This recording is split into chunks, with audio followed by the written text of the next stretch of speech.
부릅니다. 잘 밀어주면 또 다른 캐시카우가 될 만한 새로운 신약은 스타. 떠오르는 별이라고 하고요. 될지 안 될지 모르겠다는 상품들 퀘스천, 물음표가 되고 이제 끝났다, 내리막길만 남았다라고 판단되면 또 개라고 부릅니다. 기업이 잘 되려면 든든한 캐시카우, 현금 창출 능력이 뛰어난 한두 개의 사업이 버티고 있는 상황에서 그 캐시카우를 대체할 미래의 캐시카우, 즉 스타가 될 상품들을 끊임없이 발굴해야 합니다. 김치찌개 잘 되는 집에서 된장찌개 발굴하는 그런 시기죠. 그럼 앞으로도 장사가 잘 되겠죠. 그런데 캐시카우가 겨우 하나 있는데 앞으로의 스타들은 없다. 게다가 물음표만 가득한 퀘스천들과 사양길에 접어선 것이 뚜렷한 상품군만 남아있다면, 그렇다면 그 기업의 미래는 암울할 수밖에 없습니다. 캐시카우가 든든히 버티고 있는 상황에서 미래 흥행의 주역들, 스타들이 치고 나간다면 흥할 기업, 물음표만 가득하거나 사양길에 접어든 게 확실한 올드보이들만 보인다면 망할 기업입니다. 전당대회를 앞두고 룰 세팅에도 어려움을 겪고 있는 민주당에서는 지금 누가 캐시카우고 누가 스타이며 누가 퀘스천이고 누가 도구일까요? 떠오르는 별, 스타들이 있기는 합니까? 냉정한 자기 평가가 없다면 미래는 암울할 수밖에 없습니다. 네, 안녕하십니까. 7월 6일 세상에 이익이 되는 방송 최경령의 최강시사 출발합니다. 저는 KBS 최경령 기자고요. 최경령의 최강시사 유튜브에 검색하시면 실시간 방송 보실 수 있습니다. 문자 참여는 짧은 문자 50원, 긴 문자 100원이 드는 샵 9730 또는 유튜브 무료 콩 어플 많은 이용 부탁드리고요. 청취율 조사기관 돌아왔습니다. 최경령의 최강시사로 다양한 질문, 의견 보내주신 분들 중 추첨 통해서 시원한 커피 쿠폰 보내드리고요. 오늘 인터뷰 권성동 국민의힘 원내대표, 김남국 더불어민주당 의원 각각 연결합니다.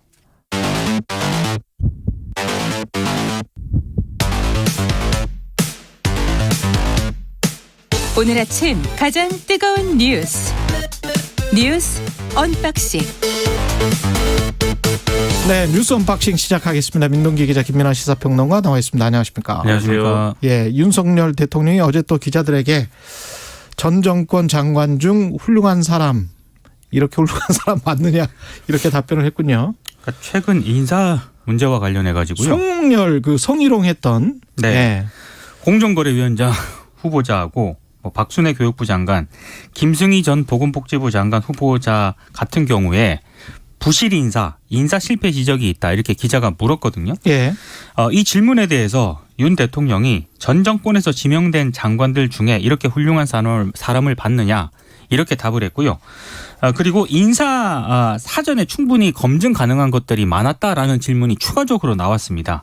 이 질문에 대해서는 다른 정권 때와 한번 비교를 해봐라, 사람들의 자질이나 이런 것, 이렇게 답을 한 뒤 떠났는데 통상 윤 대통령이 한 8개 질문을 받고 여기에 답을 했거든요. 예. 근데 어제는 딱 이 질문 2개만 받고 자리를 떠났습니다.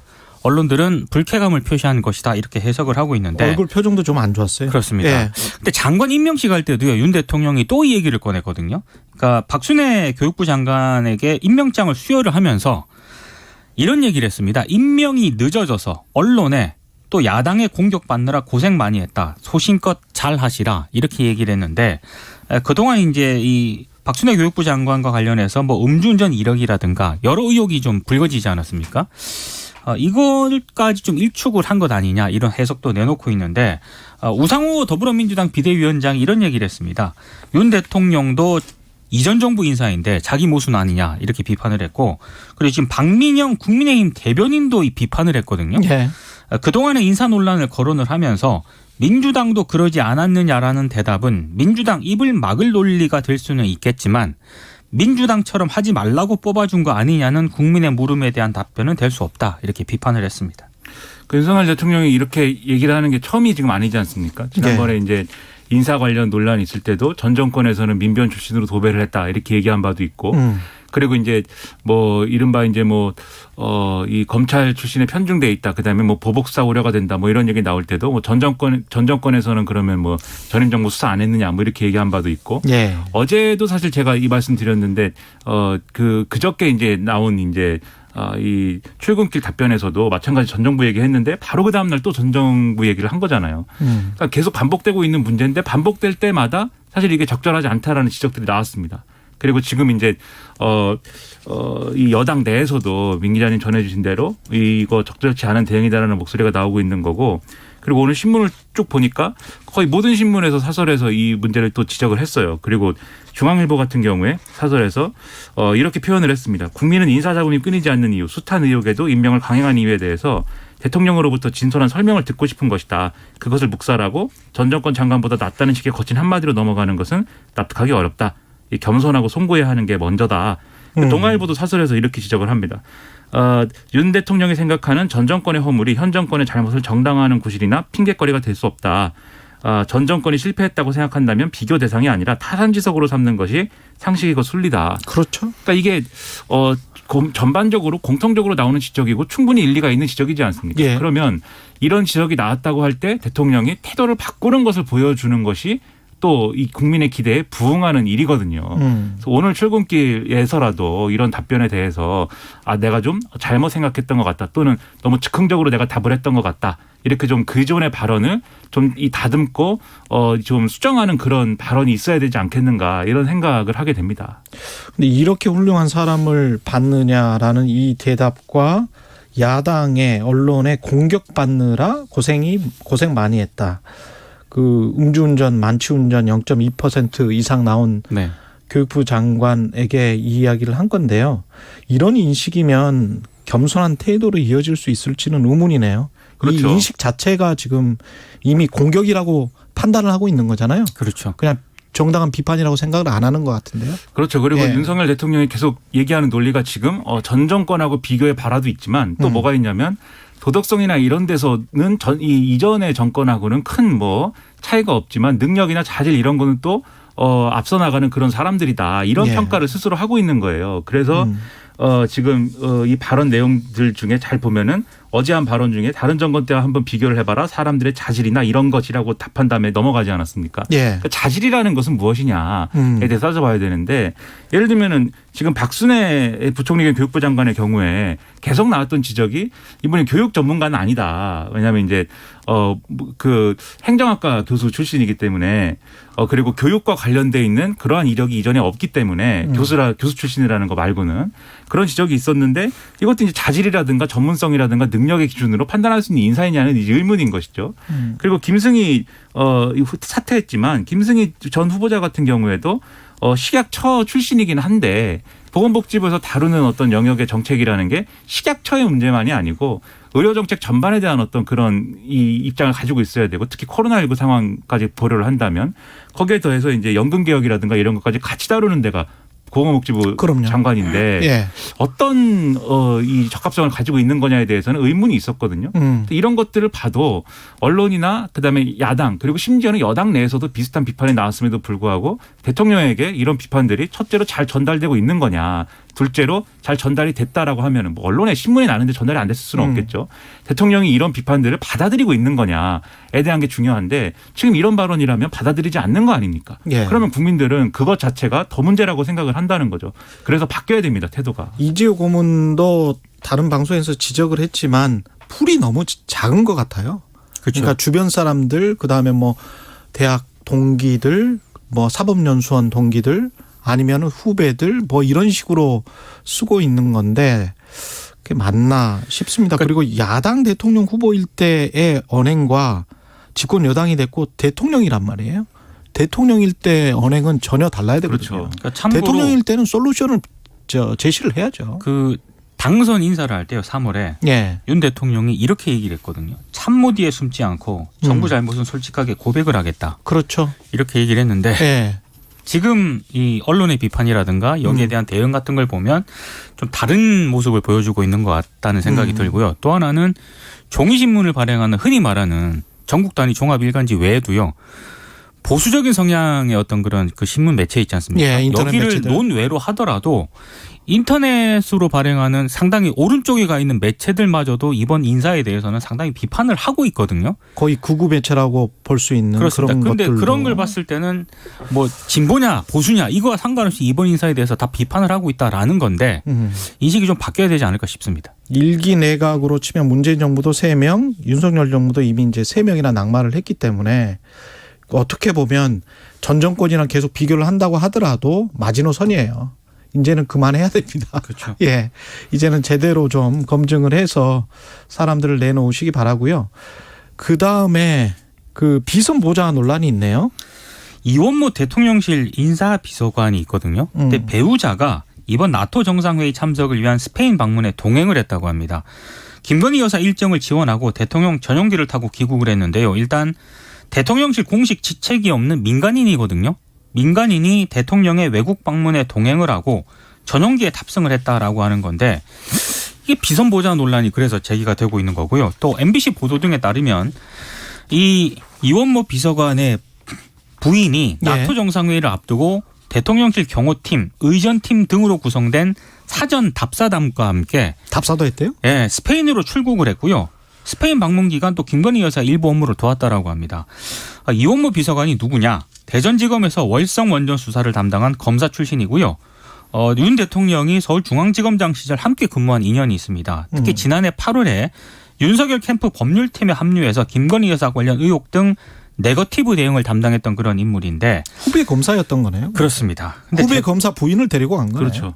그런데 묘하게도 캠프 법률팀에 있을 때 김건희 여사 관련 의혹을 담당했다는 그런 이력을 가지고 있는데요.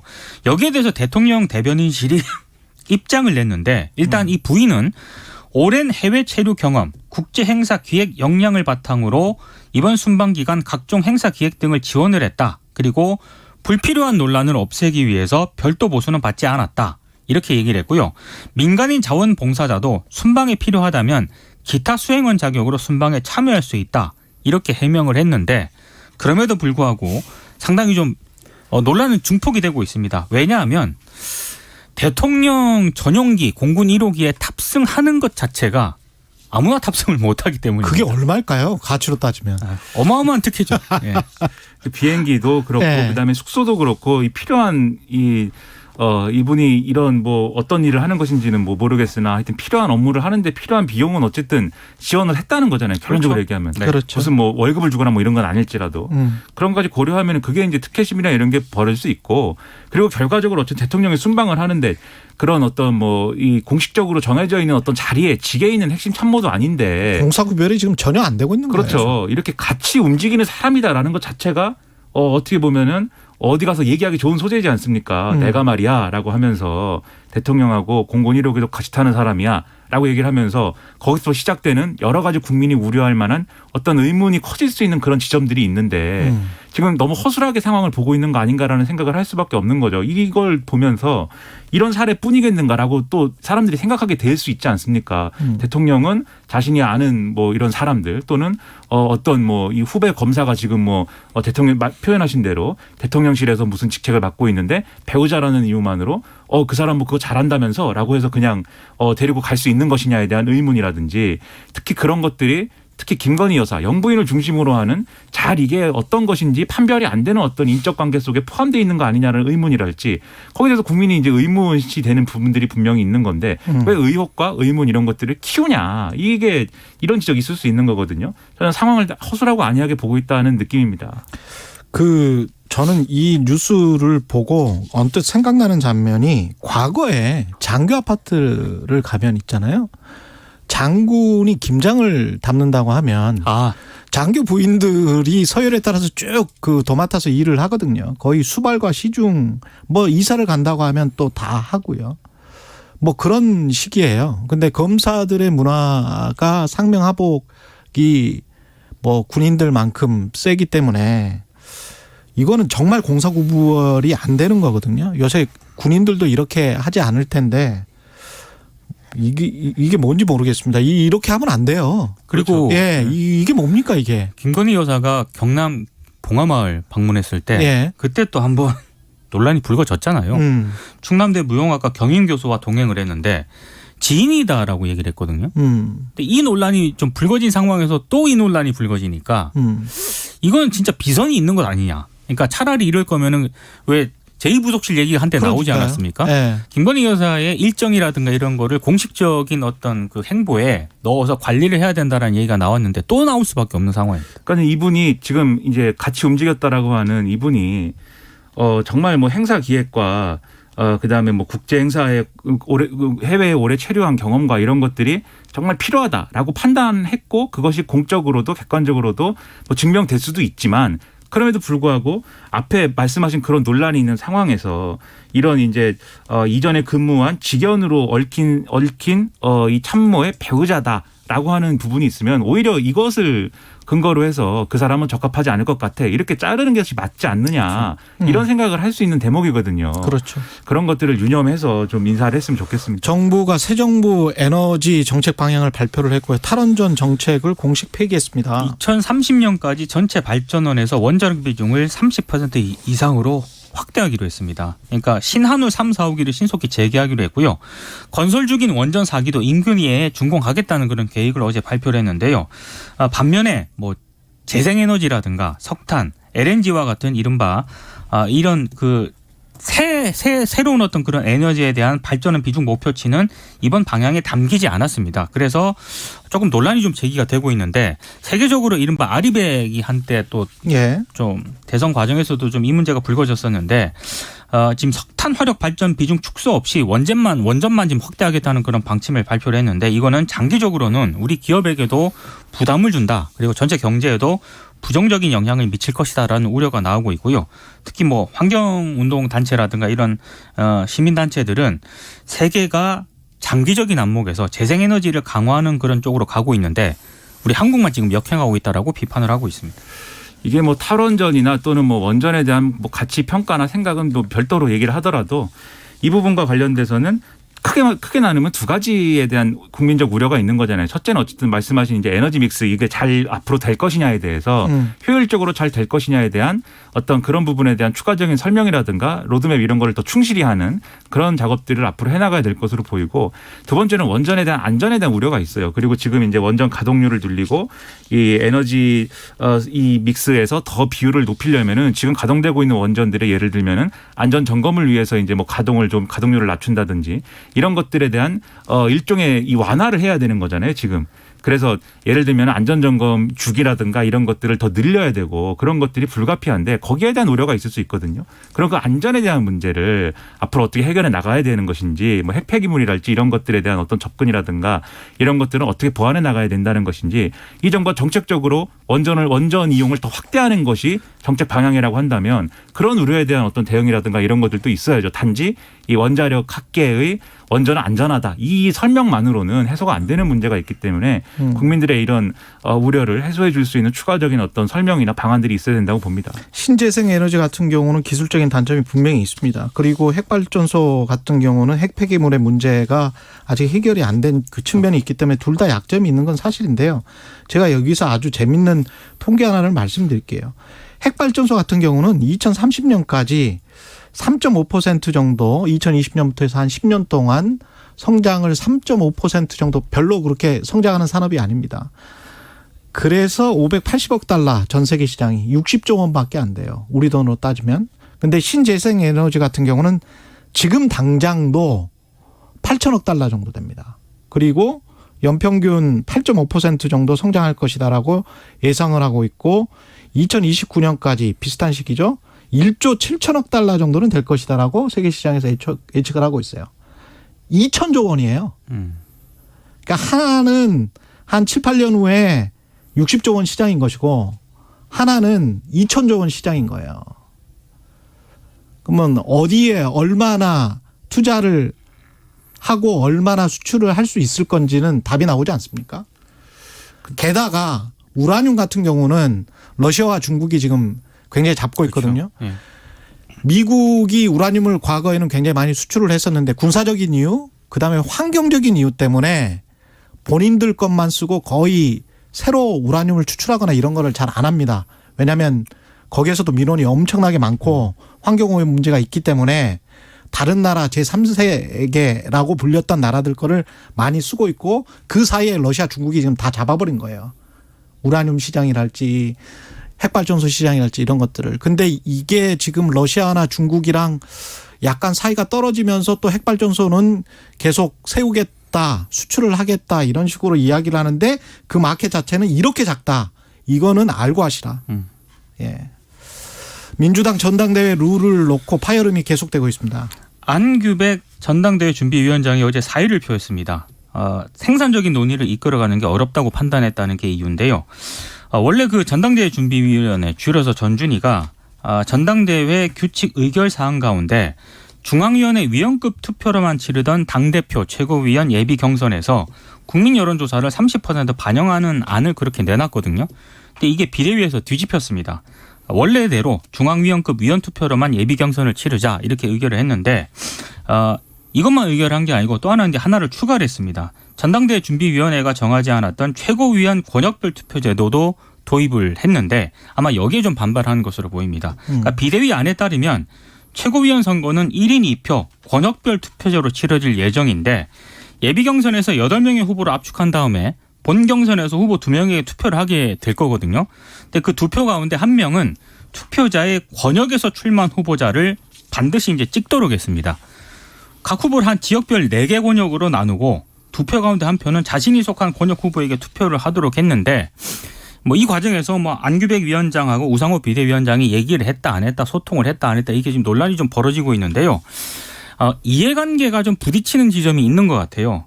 친이재명계 의원들이 어제 기자회견을 했는데 좀 비판을 했고 또 친문계 일부 의원들은 또 비대위 안을 또 지지를 했는데요. 친명계로 분류되는 철험현 소속 의원들 같은 경우에 이번에 최고위원 출마를 준비하는 분들이 많거든요. 근데 이분들은 대부분 지역구가 수도권입니다. 예. 수도권이기 때문에 현역 의원이라든가 지자체장들이 다수인 중앙위원들만의 투표로는 좀 불리하다고 판단을 하고 있는 것 같고 또 투표 가운데 두 표 가운데 1표를 지역 기반 정치인들에게 만약에 던진다면 친이재명계 수도권 지역구인 이 의원들 입장에서는 굉장히 좀 예상보다 적게 표를 얻을 것이다. 아마 이 계산을 좀 하고 있는 것으로 보이고요. 반면에 비수도권 지역에서 최고위원 출마를 검토하고 있는 후보들 입장에서는 이번에 이게 기회가 될 수가 있거든요. 이제 아마 이런 이해관계들이 좀 충돌을 하면서 좀 내용을 겪고 있는 것 같습니다. 그러니까 룰은 사실 룰 자체로 얘기할 수 있어야 되는데 예. 이 룰이 이렇게 바뀌면 누구에게 유리한가 그렇죠. 이걸 기준으로 논의하는 순간 정리가 안 돼요. 그래서 서로 그걸 가지고 이제 이 서로 명분을 만들어내면서 싸우는 일밖에 안 남았는데 지금 이제 민주당이 그 국면으로 들어간 겁니다. 그 이 논란은 빨리 정리하는 게 필요한데 근데 잘 보면은 그럼 룰은 룰 자체로 평가한다고 했을 때 제가 생각할 때는 예비 경선 그러니까 컷오프 기준을 중앙위에서 100% 투표를 결정한다라는 것 자체는 저는 있을 수 있는 방식이라고 생각을 해요. 근데 그게 이제 바람직하냐? 앞으로 민주당이 이제 갈 길에 맞는 것이냐는 논란의 여지가 있겠지만 그 룰 자체는 더 어색하지 않다고 생각하는데 근데 최고위원 권역별 투표제의 경우에는 1인 2표를 주는데 이게 자기가 이 투표권자가 속해 있는 권역의 후보자에게 1표를 준다라는 건 잘 이해는 안 됩니다, 이게. 왜냐하면 이런 방식으로 하려면 그러니까 지역 명부가 있고 전국 명부가 있고 그 명부를 나눠가지고 후보자를 등록시키고 최고위원 숫자도 거기에 맞게 배분을 해가지고 투표를 하든 것이든지 이런 합리적인 방안으로 가야 되는데 지금 보면 그렇지 않은 것 같거든요. 그래서 이 문제는 룰 자체로 봤을 때도 좀 앞뒤가 안 맞는 지점이 있지 않느냐 좀 의문이어서 논란이 불가피한 그런 제가 상황으로 봤을 보입니다. 때 국민의힘은 되게 간단하지 않습니까? 예. 5대5. 그렇죠. 네. 예. 근데 지금 민주당은 너무 복잡해요. 복잡하다는 건 다 이해관계가 맞물려 있기 때문입니다. 그리고 그걸 변명하는 우상호 비대위원장의 이 말도 저는 문제가 있다고 보는데 후보자가 10명이 넘는 다수인 경우 일반 국민이 판단할 수 있겠느냐.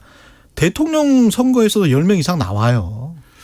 그리고 지방선거 같은 경우는 수십 명이 나오거든요. 그렇죠. 그중에서 1명 뽑는 겁니다. 근데 여론조사로 변별력 확보가 어렵다는 우려에 따른 것이다. 이렇게 이야기를 한다는 거는 국민을 무시하는 거 아닙니까? 근데 이제 우상호 위원장의 그 말은 조금 이제 물론 말씀하신 부분도 우려가 되는 부분이 있는데요. 최고위원 후보자의 경우에는 이제 굉장히 많은 후보자들이 나올 수 있고 이제 잘 알려진 인물들도 있을 수 있으니까 하는 점을 이제 얘기를 한 건데 제가 볼 때 이제 좀 너무 이제 좀 막 얘기를 했다라는 그렇죠. 느낌이고 정제되지 않은 근데 발언이. 이것보다 좀 의문인 부분은 제가 볼 때는 이 부분이에요. 수년간 호남, 충청, 영남 출신 최고위원들이 지도부에 입성하지 못해 수도권 정당으로 전락하고 있다라고 이제 얘기를 했는데 예. 수도권 정당으로 전락한 게 아니죠. 그것은 이제 지역 기반이 튼튼히 있는 지역이 있는 것이고 그다음 수도권의 경우에는 이전에 이제 총선이나 이런 걸 성과를 기반으로 해가지고 당원이 늘어난 것이고 이런 맥락이 있는 건데 즉 지역 정당에서 수도권 정당으로 발돋움한 측면이 있는 건데 이걸 또 전락했다고 표현하는 것은 이제 이전까지의 맥락하고는 안 맞는 설명이다. 그렇습니다. 저는 그런 의문이 있습니다. 뉴스 언박싱 민동기 기자 김민아 평론가였습니다. 고맙습니다. 고맙습니다. KBS 라디오 최경영의 최강시사 듣고 계신 지금 시각 7시 46분으로 향하고 있습니다. 최강시사 출근길 날씨 정보입니다. 오늘도 폭염이 이어지면서 최고 체감온도 33도에서 35도 내외가 되겠습니다. 서울은 오늘 32도 예보도 있고요. 세종, 대구 33, 대전, 광주, 제주 34도까지 오르겠습니다. 이렇게 폭염특보가 전국 곳곳에 발효 중인 가운데 밤사이에도 기온이 떨어지지 못하고 서울을 비롯한 곳곳에 열대야 나타났고요. 서울은 벌써 사흘째 열대야가 지속되고 있습니다. 내륙 중심으로 또 강한 소나기도 낮 동안에 지납니다. 돌풍, 천둥, 번개 동반하겠고요. 국지적이라서 어제 그제처럼 좁은 지역에 짧고 강하게 짧은 시간에 내리겠습니다. 오늘 예상되는 소나기양 5에서 40, 많은 곳 60mm 이상이 되겠고요.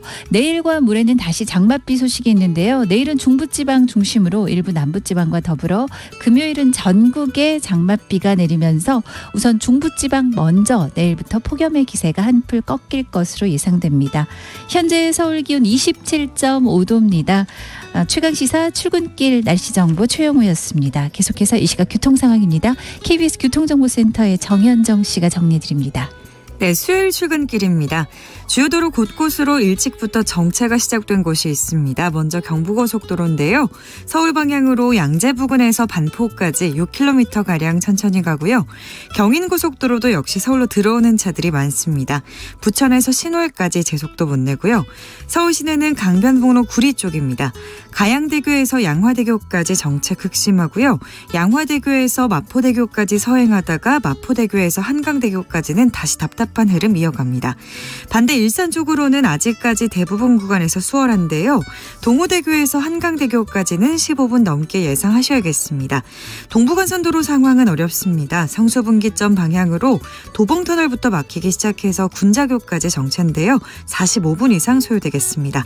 성동분기점에서 성수분기점 사이에서는 4차로에 고장난 차도 서 있어서 주의가 필요하겠습니다. KBS 교통정보센터에서 정현정이었습니다.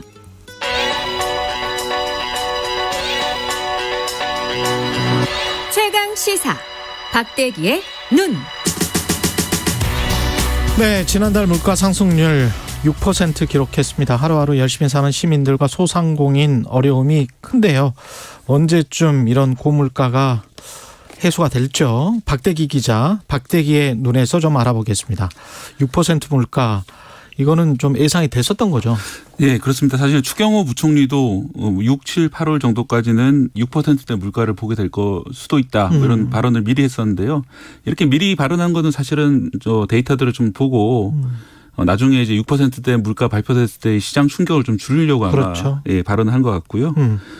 그렇긴 해도 여전히 충격적입니다. 이게 6%대가 1998년 IMF 구제금융 사태 이후 처음이거든요. 그럼요. 좀 충격적인 그런. 24년 만이네요. 98년이면. 24년 만. 예, 예. 이게 주로 어떤 게 물가 인상을 주도했습니까? 물가 상승을? 역시 기름값인데요. 예. 경유 같은 경우에는 1년 전보다 무려 50.7% 상승했고 휘발유도 31% 올랐습니다. 뿐만 아니라 수입 쇠고기 가격도 27.2% 오르는 등 수입 물가도 많이 올랐는데요. 이러다 보니까 외식 물가도 1년 전보다 8% 올랐는데 이 8%가 1992년 이후 30년 만에 외식 물가로는 가장 많이 오른 겁니다. 갈비탕이 12%, 짜장면이 11.5%, 치킨값도 11% 올랐습니다. 국제에너지 가격, 곡물 가격 상승이 반영이 된 걸로 보이는데 또 전기, 가스, 수도 물가도 1년 전보다 9.6% 올랐는데요. 이게 9.6% 오른 것도 이번 달에 오른 그 전기요금, 가스요금이 반영이 안 된 거기 때문에 아마 이번 달이 지나고 나면 더 오를 것으로 그렇게 보입니다. 2010년대에는 사실은 디플레이션이 우려가 됐었는데 이렇게 바뀌어 버리네요. 네, 그렇습니다. 이게 언제까지 갈 건지 그것도 고민인데 다음 달에도 마찬가지. 다음 달에는 더 심해질 수도 있습니까? 예, 더 심해질 수 있다고 얘기가 나오는 것이 4월 달에 물가 상승률이 4.8%, 5월 달에는 5.4%였는데 6%가 된 거거든요. 예. 이 추세를 보시면 계속 매달 올라가고 있는 거죠. 0.6%포인트씩 올라가고 있기 때문에 7월이면 6%대 후반이고 8월 되면 7% 보는 게 아니냐 이런 우려도 나오고 있는 상황이고요. 아까 그 추경호 부총리 그 말씀도 당분간은 8월 정도까지는 6%대 볼 거라고 했으니까 가을에 가야 좀 변화가 가능성이 있다 이렇게 보이고요. 다만 좀 고무적인 소식은 지난 밤 사이에 그 서부 텍사스산 원유 가격이 8.2%나 내렸습니다. 많이 떨어졌더라고요. 예. 유가가. 그거는 이제 아무래도 경기 침체가 오는 게 아니냐. 지금 그 기준금리를 계속 올리고 있고 수요가 줄어들으니까. 예. 그리고 이제 자이언트 스텝이 또 한 번 있을 거라는 그런 예고가 나오면서 이 미국이 만약에 경기 침체에 들어간다면은 이게 유가가 좀 떨어지는 게 아니냐. 우리한테는 좀 좋은 뉴스인지 나쁜 뉴스인지 잘 모르겠습니다. 솔직히. 그런데 물가 측면에서는 만약에 떨어지는 추세가 확연하다면은 예. 물가는 좀 잡을 수 있을 것 같은 그런 상황입니다. 정부에서는 뭐 어떤 대책이 있나요 지금? 어제 이제 윤석열 대통령도 민생 현장에 나가서 국민 어려움을 듣겠다 이런 발언을 했고요. 또 공공부문의 불필요한 자산을 매각하고 효율화시켜서 재원을 아껴서 어려운 분들을 지원하겠다 이렇게 얘기했는데 이건 추경보다는 정부 예산을 좀 줄여가지고 서민 지원 재원을 마련하겠다는 뜻으로 보입니다. 또 기존 나왔던 대책 중에는 관세, 유류세 인하 대책들이 있었고요. 취약계층 생계 부담을 덜어주는 것들이 있었습니다.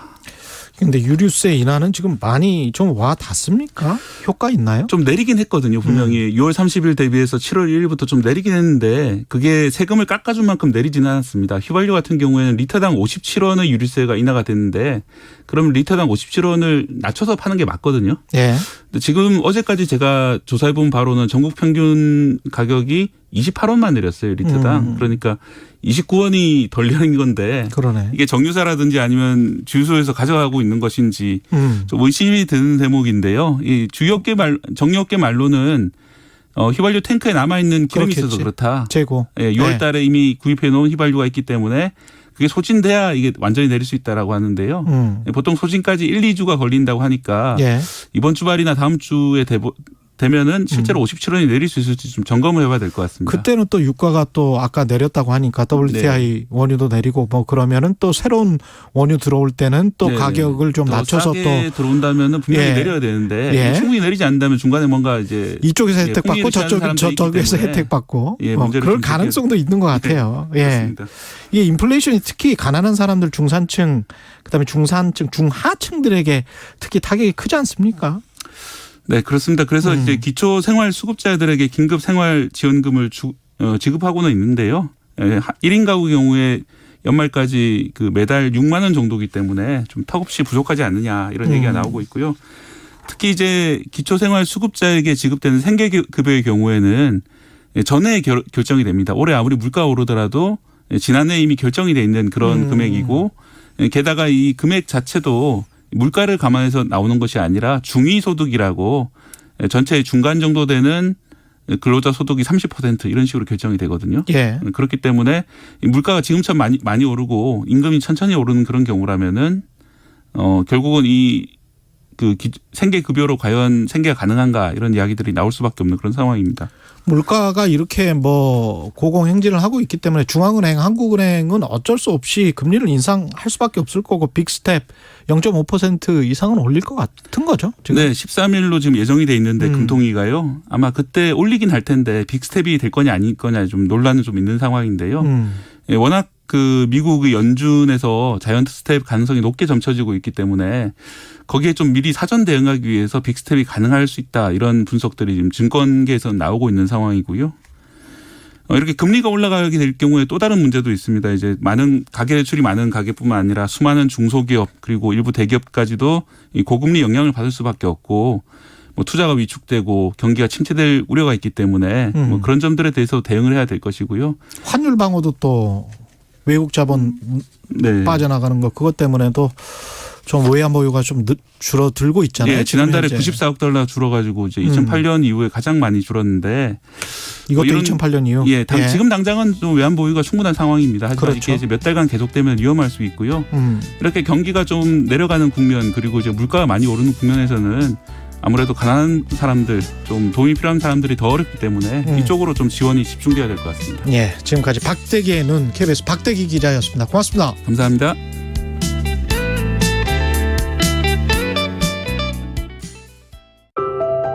(2022년 6월) 정부가 저소득층 한시 긴급생활지원금을 지급합니다. 6월 24일부터 지급하는 이번 지원금은 기초생활수급자, 법정 차상위 계층 및 아동 양육비 지원 한부모 가족 등 약 227만 가구를 대상으로 합니다. 지원금은 별도 신청 없이 상부령 카드 또는 카드형 지역화폐 형태로 지급되며 읍면동 행정복지센터에서 방문 수령할 수 있습니다. 자세한 사항은 거주하는 지역의 시군구청 또는 읍면동 행정복지센터에 문의하세요. 이 캠페인은 보건복지부와 함께합니다. 5, 4, 3, 2, 엔진 점화, 26, 누리호가 발사되었습니다. 2022 KBS 연중기획 기억을 기록하다. 제 이름은 오영재고요. 한국항공우주연구원에서 발사체 자세 제어를 담당하고 있습니다. 발사 전에는 항상 조마조마한 것 같아요.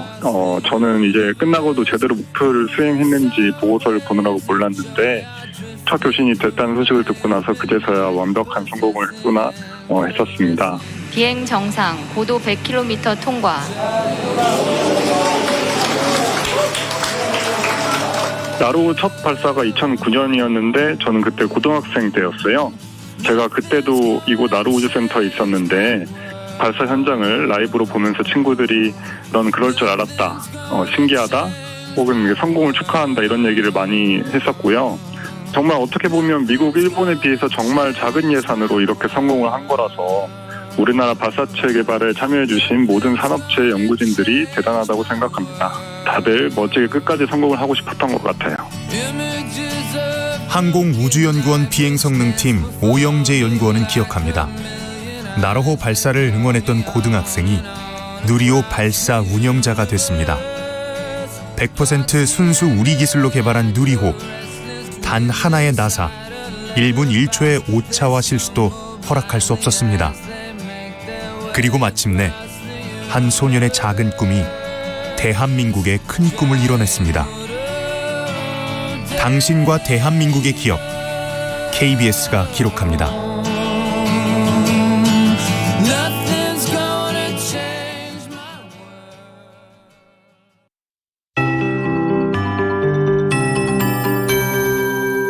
KBS 58분 날씨. 오늘도 국지성 소나기 예보가 있습니다. 폭염도 그대로 유지가 되겠고요. 서울을 포함한 곳곳으로 폭염 경보로 강화돼 곳곳에 특보가 내려진 곳이 많고요. 또 이 특보와 더불어 밤에도 기온이 쉽게 떨어지지 못해 서울은 사흘째 열대야가 지난밤에도 나타났고 전국적으로 열대야는 당분간 지속이 되겠습니다. 오늘 소나기는 내륙 중심으로 강하게 지나면서 5에서 40, 많은 곳 60mm 이상이 예보돼 있습니다. 폭염특보가 내려진 전국의 오늘 낮 기온도 서울이 32도, 세종, 대구 33, 대전, 광주, 제주 34도 등 전국이 27도에서 최고 34도까지 오르면서 더위가 유지가 되겠습니다. 내일과 모레는 전국에 장맛비 예보가 있습니다. 내일은 우선 중부지방을 시작으로 일부 남부지방, 금요일은 전국에 장맛비가 지나겠고요. 이 비를 시작으로 해서 중부지방 먼저 내일부터 폭염의 기세가 약간 꺾일 것으로 예상하고 있습니다. 다음 주 초반에도 전국에 장맛비 예보가 또 들어있으니까요. 참고하시기 바랍니다. 오늘 미세먼지 농도 오전에 일부 중서부 쪽으로 일시적으로 높겠고요. 오전 농도는 오후에 대부분 어제처럼 일시 나쁨 상태에 들겠습니다. 현재 서울 기온 27.6도, 습도는 82%입니다. 최영우였습니다.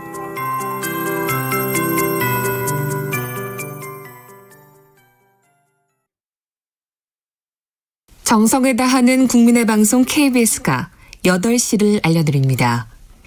AM 711kHz, FM 97.3MHz, KBS 1라디오입니다. HLKA.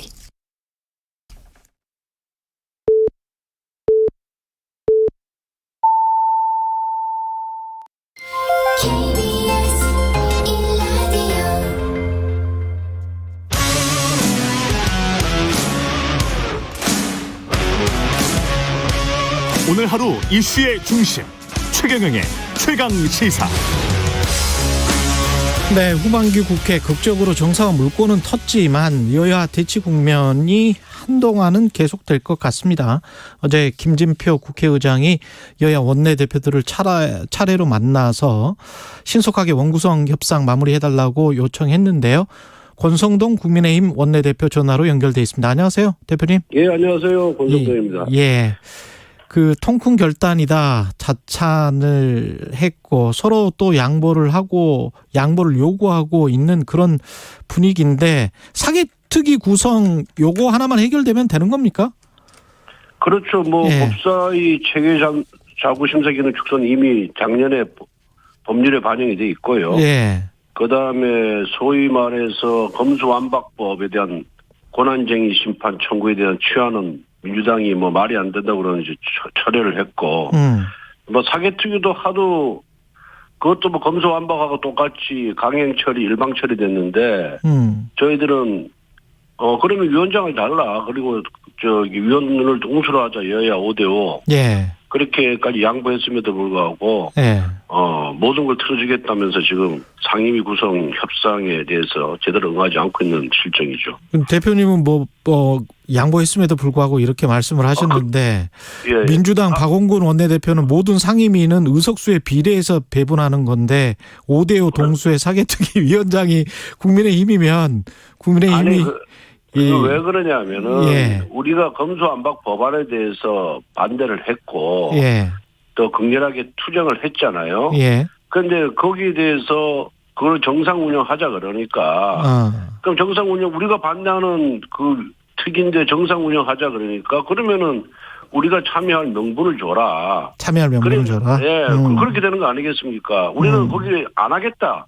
사개특위 운영에는 절대 우리는 협조 안 하겠다라는 입장을 여러 차례 밝혔음에도 불구하고 거기에 대해서 같이 하자 그러니까 그러면 같이 참여할 명분을 달라. 당연히 그래야 되는 거 아니겠어요? 저희들이 반대하는데 또 와서 해달라 그러니까. 그 명분은 5대5의 위원장은 국민의힘이어야 된다. 왜냐하면은 또 거기서 또 날치기 통과시킬 수가 있는 거거든요. 자기들 멋대로. 예. 그래서 그거를 법적 저지력을 가지려면은 5대5 그다음에 위원장을 우리가 가져야 된다. 그 말씀입니다. 예. 그럼 워낙 전례가 많잖아요. 옛날 공수처법부터 시작해가지고 준연동형 비례대표제부터 해서 합의를 처리하겠다 해놓고는 다 어긴 적이 한두 번이 아니에요. 예. 그 민주당을 믿지 못하시는 그런 상황인 것 같고. 아니 그를 떠나서 예. 그런 전력이 많이 있었으니까. 그래 사개특위가 구성이 돼야 다른 법안들이랄지 논의가 될 것 같은데 민생이 아무래도 큰일이잖아요. 여야가 그거는 다 느끼고 있는 거고. 아니 그러니까 원구성과 사개특위 운영은 전혀 별개의 문제거든요. 별개 문제다. 예. 국회의장 뽑고 상임위원장 뽑으면 원구성이 되는 거예요. 그리고 국회는 자연시효로 국회법에 따라서 운영이 되는 겁니다. 네. 그런데 그렇게 간단하게 운영할 수 있음에도 불구하고 민주당이 사개특위 자신들이 꼭 해야 되겠다는 그 사개특위를 지금 통과돼 있고 자신들이 위원장 뽑고 위원 뽑아서 구성해서 일방적으로 운영을 하면 되는 거예요. 사개특위도. 할 수 있습니다. 지금도. 예. 그러니까 못하는 게 아니에요. 상임위 배분이랄지 정상적인 요거는 따로 하고 사개특위는 계속 논의할 수 있다 이런 입장이신가요, 그러면? 그렇죠. 아니, 그러니까 그 부분은 자기들이 단독으로 운영하면 돼요. 과거에도 단독으로 운영을 많이 했잖아요, 민주당이. 우리는 그 운영에 참여 안 하겠다. 너희들은 날치기 통과시킨 걸 우리가 왜 참여하냐. 참여 안 하겠다는 거니까 그건 별개로 민주당 단독으로 운영을 하고 사개특위는. 여기는 상임위는 정상적으로 배분하고. 배분하고 운영을 시켜야지 국회의원들을 맨날 이렇게 놀게 만들 겁니까? 예. 알겠습니다. 그래서 이런 걸 갖고 자꾸만 정쟁의 소재로 만드는 거예요, 민주당이. 예. 그 진짜 민생, 말로만 민생 걱정하고 떠들지 말고, 진짜 민생을 생각하고 국민을 생각한다면은 상임위부터 가동을 시켜야죠. 그리고 사개특위는 단독 운영하다가 뭐 여러 가지 조건이 맞으면 우리가 또 참여할 수도 있는 거고 조건이 안 맞으면은 민주당 단독으로 하면 되는 것이고요. 사개특위를 상임위와 연계시키지 말라. 예, 뭐, 그렇습니다. 예.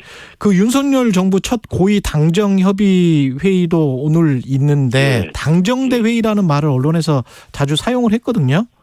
네, 당정이라는 표현을 써달라고 요청을 했다고 들었는데요. 이게 어떤 의미가 있을까요? 글쎄 저도 옛날에 그걸 당정청 회의라고 해서 그냥 무분별적으로 당 사람, 또 정부 국무총리, 또 청와대 비서실장 이렇게 참여했기 때문에 그냥 무비판적으로 받아들였는데 이번에 제가 또 이렇게 하면서 당정대 회의 좀 어색하기도 하고 어감이.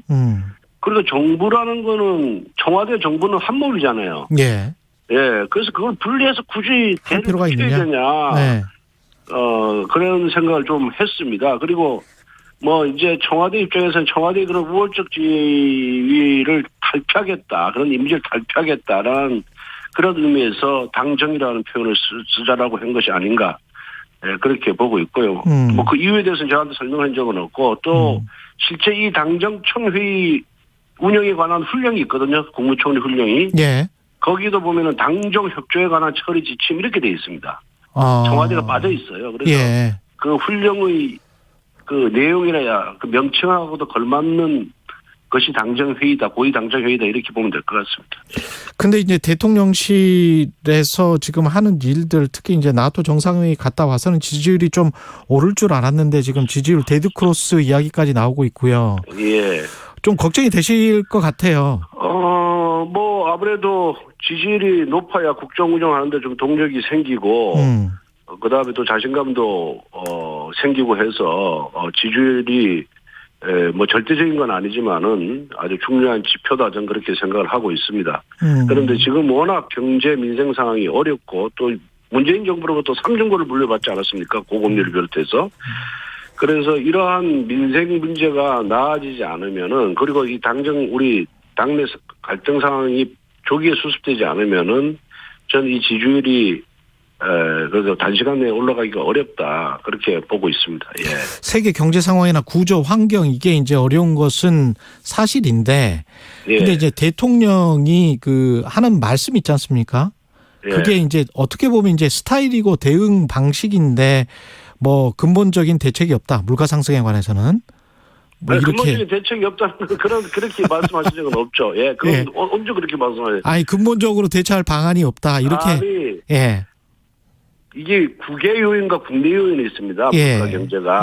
근데 이게 전부 외부적인 요인이거든요. 외부에서 들어오는 원자재 가격이 상승됐고, 그다음 우크라이나 전쟁에서 공물가가 상승이 됐고, 또 가스값, 석유값, 석탄값 다 올랐단 말이에요. LNG 값은 12배나 올랐어요. 2년 전에 비해서 12배가 올랐습니다.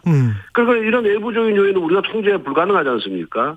그래서 내부적인 요인을 좀 갖고 하기 위해서 유류가도 인하시키고, 뭐 그다음에 또 할당 관세도 좀 품목도 늘리고 관세율을 0으로 하는 거죠. 세금을 안 받는 거죠. 야채라든가 곡물 같은 경우에는 이렇게 우리 국내에서 할 수 있는 정책 수단을 지금 총 가동을 하고 있어요. 그런데 그것이 물가에 비치는 영향이 0.12%밖에 안 되는 겁니다. 이건 정책의 현실이거든요. 아니 근데 이제 그게 이제 태도라는 측면에서 봤을 때는 국민들에게 어떻게 느껴지는 그래서 이 부분에 대해서 국민들에게 고통 분담을 좀 호소를 하고 이게 최소한 1년은 간다. 늦으면 또 1년 반도 간다. 이렇게 제대로 실상을 알리고 함께 정부와 국민과 기업이 함께 노력을 해야 되는 문제거든요. 그래서 뭐 대통령께서 지지율에 신경 안 쓴다는 말씀은 내가 그 지지율에 일희일비하지 않고 내가 중심을 잡고 가겠다. 장기적으로. 내가 대한민국 후위 선장으로서 내가 이걸 중심을 잡고 제대로 이끌어 가겠다. 그럼 대통령이 지지율에 맨날 신경 씁니다. 그럼 내가 일희일비합니다. 이렇게 표현하는 것도 더 이상하지 않아요? 예, 대통령이 그래도 딱 중심을 잡고 자신감 갖고 내가 이렇게 끌고 가겠다는 반화적인 표현으로 그렇게 한 것이지 그 단어 하나하나에 그렇게 민감하게 집중해서 비판하는 건 저는 적절치가 않다. 그렇게 말씀하실 수도 있다고 봐요. 근데 이제 전 정권에서 지명된 장관 중에 그렇게 훌륭한 사람 봤느냐 이렇게 말씀을 하셨을 때는 박민영 대변인도 이거는 좀 이런 식으로 하면은 전 정권보다 뭐 전 정권을 비판해서 대통령이 새로운 정권 교체가 된 건데 이렇게 말할 필요가 있을까요? 그러니까 물론 예. 이제 뭐 그런 식의 비판도 저는 가능하다고 봐요. 그런데 이게 지금 민주당을 향해서 지금 얘기를 한 겁니다. 민주당을 향해서 지난번 민주당의 그 문재인 대통령이 임명한 장관들 몇몇을 보십시오. 그런 개인적인 하자, 도덕성의 하자를 떠나서 능력과 전문성이 없는 사람들이 너무 많았어요. 뭐 대표적으로 김현미 국토부 장관 같은 경우 전문성이 전혀 없었지 않았습니까? 그런데 보훈의제 해가지고 우리 부동산 지금 대환란을 일으켰잖아요. 장하성 소득주도 성장했던 장하성이 어떻습니까? 이분 결국 소득주도 성장에서 대한민국 경제를 망쳤어요.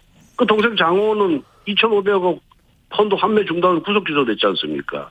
이렇게 민주당이 이 인사에 대해서 뭐라 시작하니까 민주당 때문에 더한 거 아니냐. 그런데 우리는 도덕성에 좀 문제가 있는 사람은 다 잘라냈어요, 사전에. 그리고 능력과 전문성 위주로 우리가 지금 기용을 하고 있거든요. 그래서 완벽하지는 못하지만은 능력과 전문성에 대한 비판은 거의 없어요. 그런데 도덕성 측면에서 일부 한두 개 하자가 있죠. 그런 하자가 있는 사람들은 뭐 벌써 세 명은 낙마를 시켰고, 그래도 불구하고 그 하자가 좀 적은 사람은 또 사과하고 이렇게 해서 그 능력과 전문성을 봐서 기용을 한 겁니다. 그래서 그런 민주당에서 기용했던 인사와 그런 본질적 차이를 좀 알아달라는 호소 차원에서 말씀드린 거예요, 그게.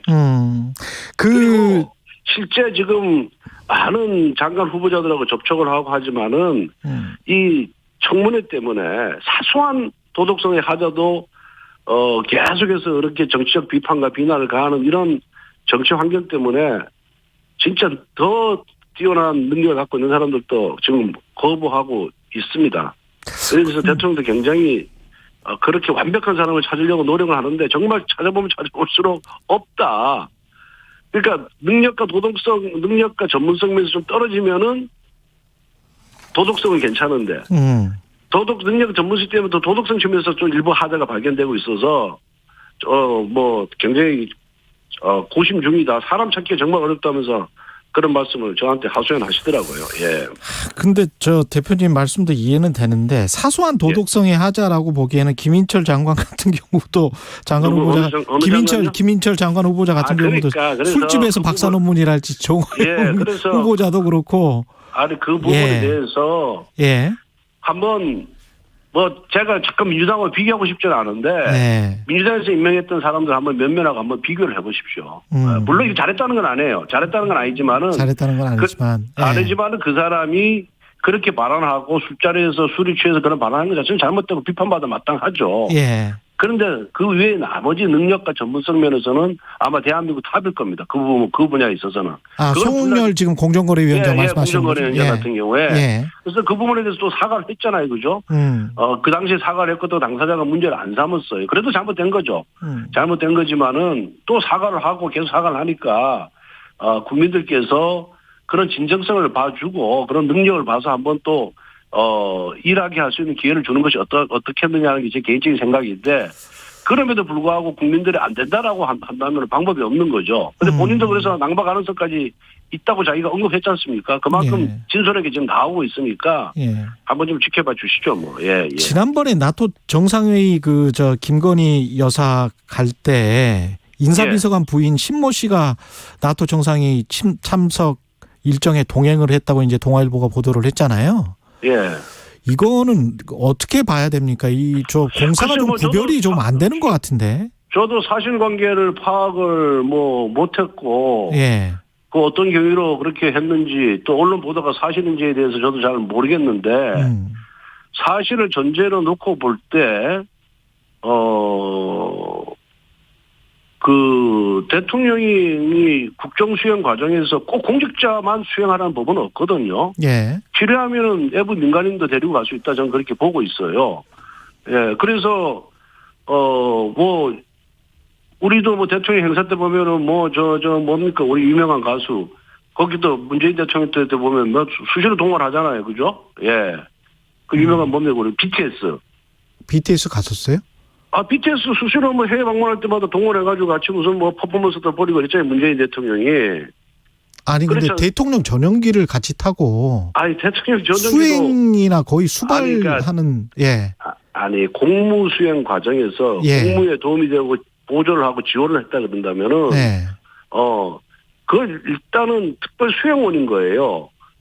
그런 특별 수행원이기 때문에 전용기 타는 것이 그렇게 큰 문제가 된다 저는 생각 안 합니다. 예. 그래요?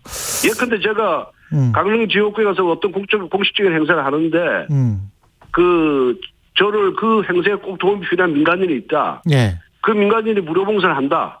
그리고 제가 차도 이게 저기 후원금을 내는 정착금을 내는 차잖아요. 그렇죠. 제 차를 탔다고 해서 그게 잘못된 겁니까? 너무 그렇게 민감하게 받아들이는 건 좀 문제가 있다고 봅니다. 예. 그러니까 사적으로 따라가고 공적 업무 수행하는데 도움을 안 주고 그냥 단순히 놀러 가고 따라갔다 그런다면 문제가 되는 거지만은 공적 임무 수행하는데 보조를 하고 지원을 하고 했다 그런다면 그 범위 내에서는 공적인 역할을 한 거예요. 그럼 공적인 역할을 했으면 대통령이 탈 수 있는 거죠. 미국 같은 경우는 대통령 전용기에 출입 기자들이 타면 그 언론사에서 돈을 내긴 내거든요. 사실은. 그러니까 예. 기자는 언론사의 임무를 수행하기 타는 거지 공적 업무를 수행해서 타는 건 아니잖아요. 예. 그건 우리나라도 돈 냅니다. 우리나라도. 예. 그러니까 그건 별개의 문제죠. 기자가 대통령의 취재하는 건 언론사가 자기들 취재 경쟁에 의해서 하는 거죠. 예. 알겠습니다. 그러니까 예. 뭐든지 색안기 끼고 보면 이상한 거예요. 그래요? 예. 그렇지 않습니까? 한 가지만 더. 예. 대통령이 공적 임무 수행하는데 꼭 공무원만 쓰라는 법이 어디 있습니까? 민간이 쓸 수도 있는 거예요. 그 민간이 썼으면 그 범위 내에서는 공적인 역할을 한 거고 공적 역할을 했으면 당연히 그 정도는 아무 문제가 안 되는 거죠. 한 가지만 더. 이준석 대표는 어떻게 윤리위에서 처리될 것 같고 그 이후에 당은 어떻게 해야 됩니까? 제가 여러 차례 얘기했지만 원내대표가 독립기관 윤리의 그런 진행 경과나 결정에 대해서 말할 수 없다. 얘기하는 거는 또 다른 분란을 일으키는 거거든요. 그래서 그는 독립된 기구이기 때문에 그 독립된 기구에서 결정이 난 후에 그 입장을 밝히는 것이 좀 맞다라고 생각하고 있습니다. 그래서 전혀 예측은 안 하고 있습니다. 알겠습니다. 국민의힘 권성동 원내대표였습니다. 고맙습니다, 대표님. 예, 감사합니다. 예. 공정, 공익, 그리고 균형. 한 발짝 더 들어간다. 세상에 이익이 되는 방송. 최경영의 최강시사. 네, 전당대회 예비 경선에서 일반 국민 여론조사를 도입하기로 했다가 다시 뒤집혀서 민주당 내 파열음 커지고 있습니다. 안규백 전당대회 준비위원장이 전격 사퇴를 했고요. 친명계 의원 39명이 연판장까지 돌리면서 전 당원 투표 요구를 하고 나섰습니다. 더불어민주당 김남국 의원 연결돼 있습니다. 안녕하세요. 네, 안녕하세요. 안산 단원을 김남국입니다. 이게 지금 예비 경선에 원래 규정은 어떻게 돼 있었던 겁니까? 그리고 원래 전준위에서 올린 안은 예비 경선 컷오프의 국민 여론조사 30%를 반영하고 중앙위원 70%로 컷오프한다라는 규정이었는데요. 이것을 비대위에서 백지화해버린 겁니다. 그러니까 중앙이 100%로 다시.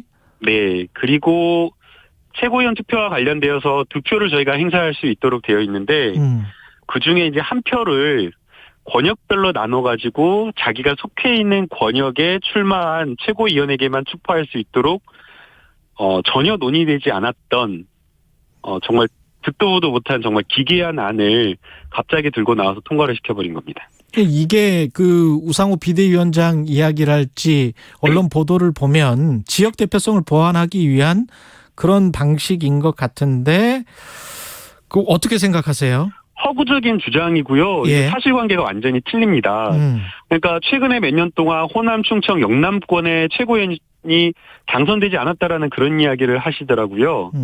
근데 호남권의 양양자 의원님, 영남권의 김혜영 의원님, 김혜영 의원님 같은 경우에는 30대 초선의 최고위원 되었고요. 충청권의 김종민 의원님 수석 최고위원 되었습니다. 그리고 이해찬 대표님 당대표 되었죠. 세종시 충청권.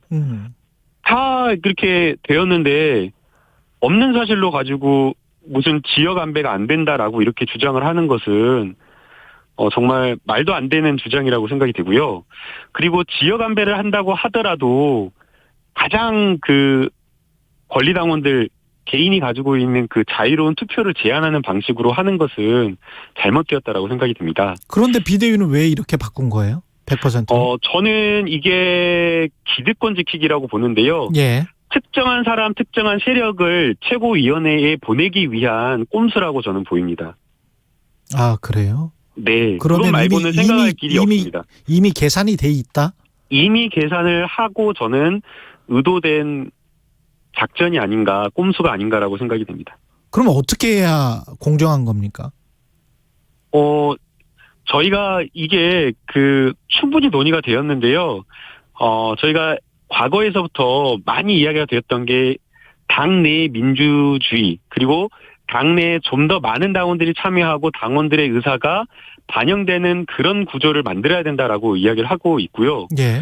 그 다음에 동시에 또 당심과 민심이 괴리가 되기 때문에 컷오프라든가 또 전당대회 본선 과정에서 우리 여론조사, 국민 여론조사 비율을 높여야 된다라고 이야기를 많이 했습니다. 저도 이제 최강시사에서 인터뷰할 때 그 주장을 처음으로 했었는데, 그래서 전준위에서도 아주 미흡하지만 일부 30% 여론조사를 반영한 겁니다. 사실은 이것도 실망스러운 아니죠. 예. 그런데 그마저도 돌려버린 거기 때문에 문제가 있다라고 보는 겁니다. 그러면 이거를 받아들일 수가 없나요?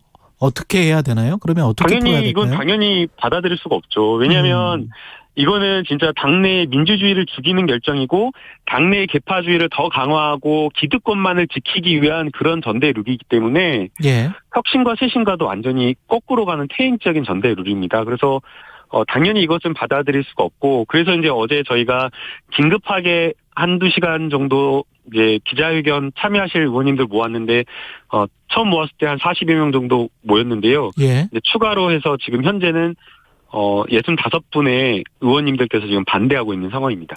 아까 제가 연판장 돌렸다고 하는 그 숫자예요? 연판장까지는 아니고요. 연판장은 아니고. 기자회견에 동의하시는 의원님들 이름을 같이 연명한 겁니다. 이 기자회견은 연판장하면은 무섭게 좀 들려서. 무섭게 들려서. 네네. 이 65분의 의원님들은 예비 경선 룰에 이런 식으로 가는 거는 중앙위원 100% 가는 거는 반대한다, 이런 이야기입니까?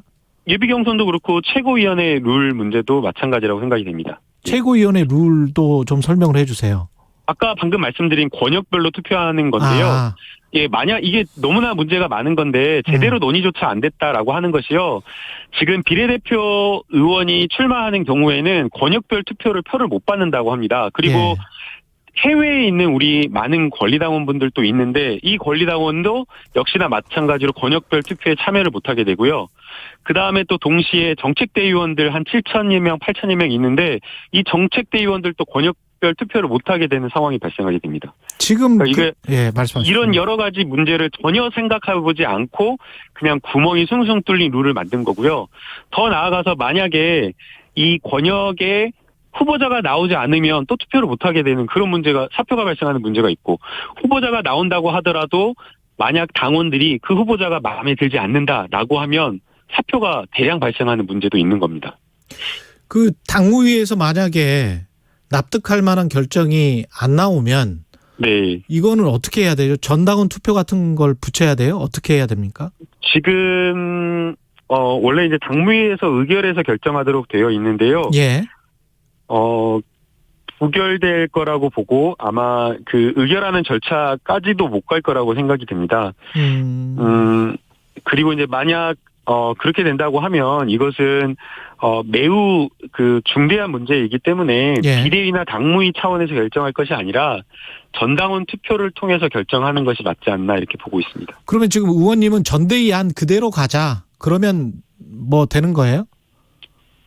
최소한 전대위 안이 전준위에서 최소한 합의된 안이기 때문에 그 안으로 가거나 아니면 혁신안, 저희가 이게 이미 저희 대선 때 정당개혁 핵심 특위에서 수개월간 토론해서 국민과 이것을 정당개혁을 하겠다라고 하면서 약속한 안이 있거든요. 그래서 이 안으로 가거나 둘 중에 하나를 선택하는 게 맞다라고 봅니다. 본 경선 룰에 관해서는 뭐 이견이 없습니까? 그러니까 본 경선 룰과 관련되어서도 이제 대의원 15%를 줄이고 국민 여론조사 15%를 늘렸는데요. 사실은 조금 더 국민 여론조사를 높이는 방향으로 가면 좋았을 텐데 아쉬운 측면은 있습니다. 그러나 합의가 전준위에서 충분한 토론을 거쳐서 합의한 안이기 때문에 이것 정도도 존중할 수는 있다라고 보입니다. 이재명 의원은 당대표 출마하는 걸로 다 알고 있는데 언제 출마하세요? 지금 이제 제가 뭐 출마한다 안 한다 이걸 이야기하기는 어려울 것 같고요. 예. 예, 뭐 출마를 한다면 다음 주 정도 등록일이기 때문에 그 즈음에서 출마 선언을 하지 않을까 그렇게 예측하고 있습니다. 네. 김남국 의원님도 최고위원 출마설이 돌고 있습니다. 저 계속 진짜 이런 질문을 받을 때마다 이런저런 이야기를 했는데요. 예. 제가 아마 건국 이래 국회의원으로서는 처음일 텐데 서울에 있는 보좌진은 전화 받는 인력 빼고는 다 지역 안산으로 내려와서 근무를 하고 있습니다. 그래서 저도 이제 지역구에 와서 근무를 하고 있고요. 예. 어제도 안산대학교 대학생들이 와서 이제 저하고 이야기하고 가고 또 지역 주민들 뭐 면담을 한 3-4건 잡아가지고 이렇게 면담하고 그래서 평일에도 지역 주민들 많이 만나고 주말에도 지역에서 아예 살다시피 많은 지역 주민들 만나고 있어서 최고위원 출마를 사실은 안 나가는 쪽으로 생각하고 있습니다. 네. 그리고 최고위원을 출마한다라고 하는 것은 정말 많은 경험과 경륜 그리고 우리 당을 이끌 수 있다라고 하는 그런 어떤 충분한 자격이 되었을 때 나가는 것이기 때문에 과연 이런 자격을 제가 갖췄는지에 대한 고민이 필요한 시점이라 현재로서는 조금 안 나가는 방향으로 고심하고 있는 상황입니다. 그럼 그 말을 그대로 믿고 김남국 의원은 안 나가시고 그러나 이재명 의원이 출마를 할 때 러닝메이트 격으로 다른 의원 이재명 의원과 친한 분들 뭐 한 2-3명이 나와서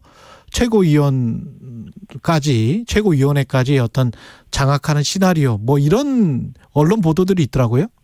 네, 장악하는 시나리오 하면 이것도 약간 좀 뭐 불순하게 들리니까. 좀 세게 들리나요? 함께 연대해서 지도부를 꾸릴 사람들 이렇게 표현한 게 좀 순화된 표현이 아닐까 생각이 드는데요. 하여간 어떻게 부르든 간에. 그런 이야기 때문에 출마하는 것 아니냐라는 이야기 하시지만 이제 뭐 저 아니더라도 또 많은 훌륭하신 의원님들 또 함께 생각을 같이 하시는 의원님들이 또 계시기 때문에 또 굳이 제가 또 나가야 되나 그런 생각도 하고 있습니다.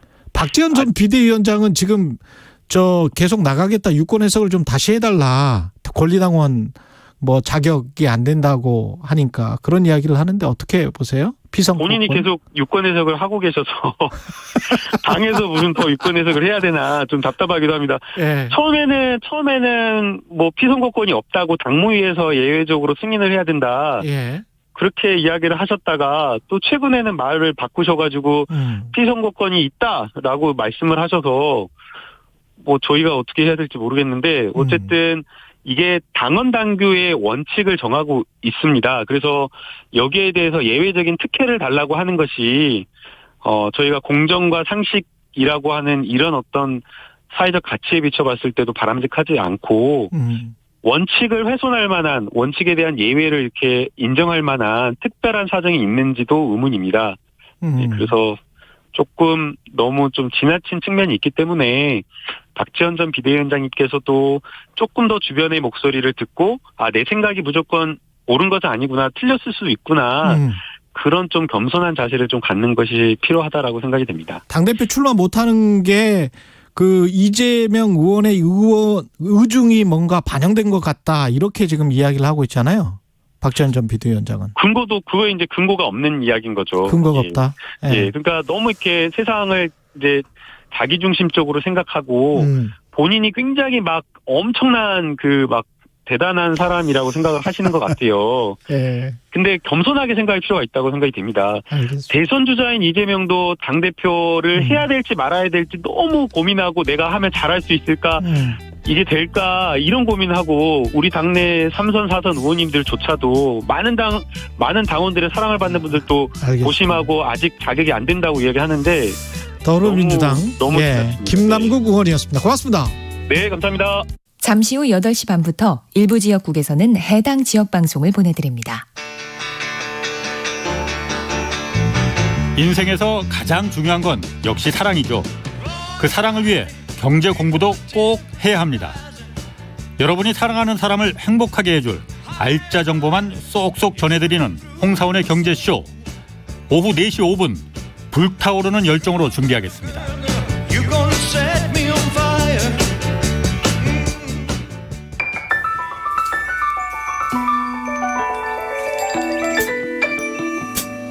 부족해도 괜찮아요. 실수해도 괜찮아요. 길을 잃어도 괜찮아요. 우리에겐 우리가 있잖아요. 매일 오후 5시 5분 주진우 라이브. 지금 시각은 8시 30분입니다. KBS